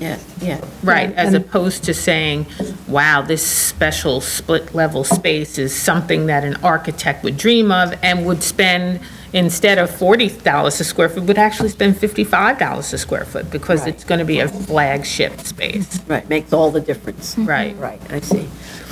Yeah, and that accessory parking, I wasn't sure it was accessory to the residential or to the commercial, because it was on the commercial front without a wall separating it from the office space. So it seemed like it could be used, it was for the commercial or for residential, so that led me to believe that it was a live-work space. Yeah, right. Well, in addition to which the real estate agent mentions, you've got a residential use above looking down into an active commercial space where there are people in the garden and on the roof and all of that sort of stuff, and you're mixing. And I think it was actually a case that we had here where it was a theater, and the owner of the theater So the theater's on the lower floor, and the owner of the theater lives above. Oh, yeah. So, On right, 33rd so Street. they don't mind that all the theater patrons are out in the garden, because it's their theater. But you could never rent that apartment upstairs without it being a real theater lover who doesn't mind staying up until really, really the middle of the night every night for rehearsals, et cetera.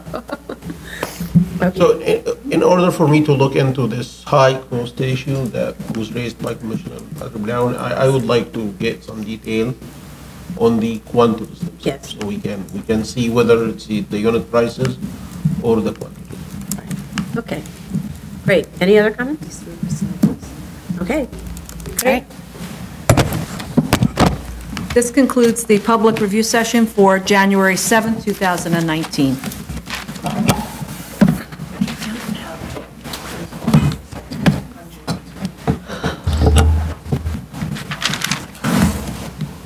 So hysterical.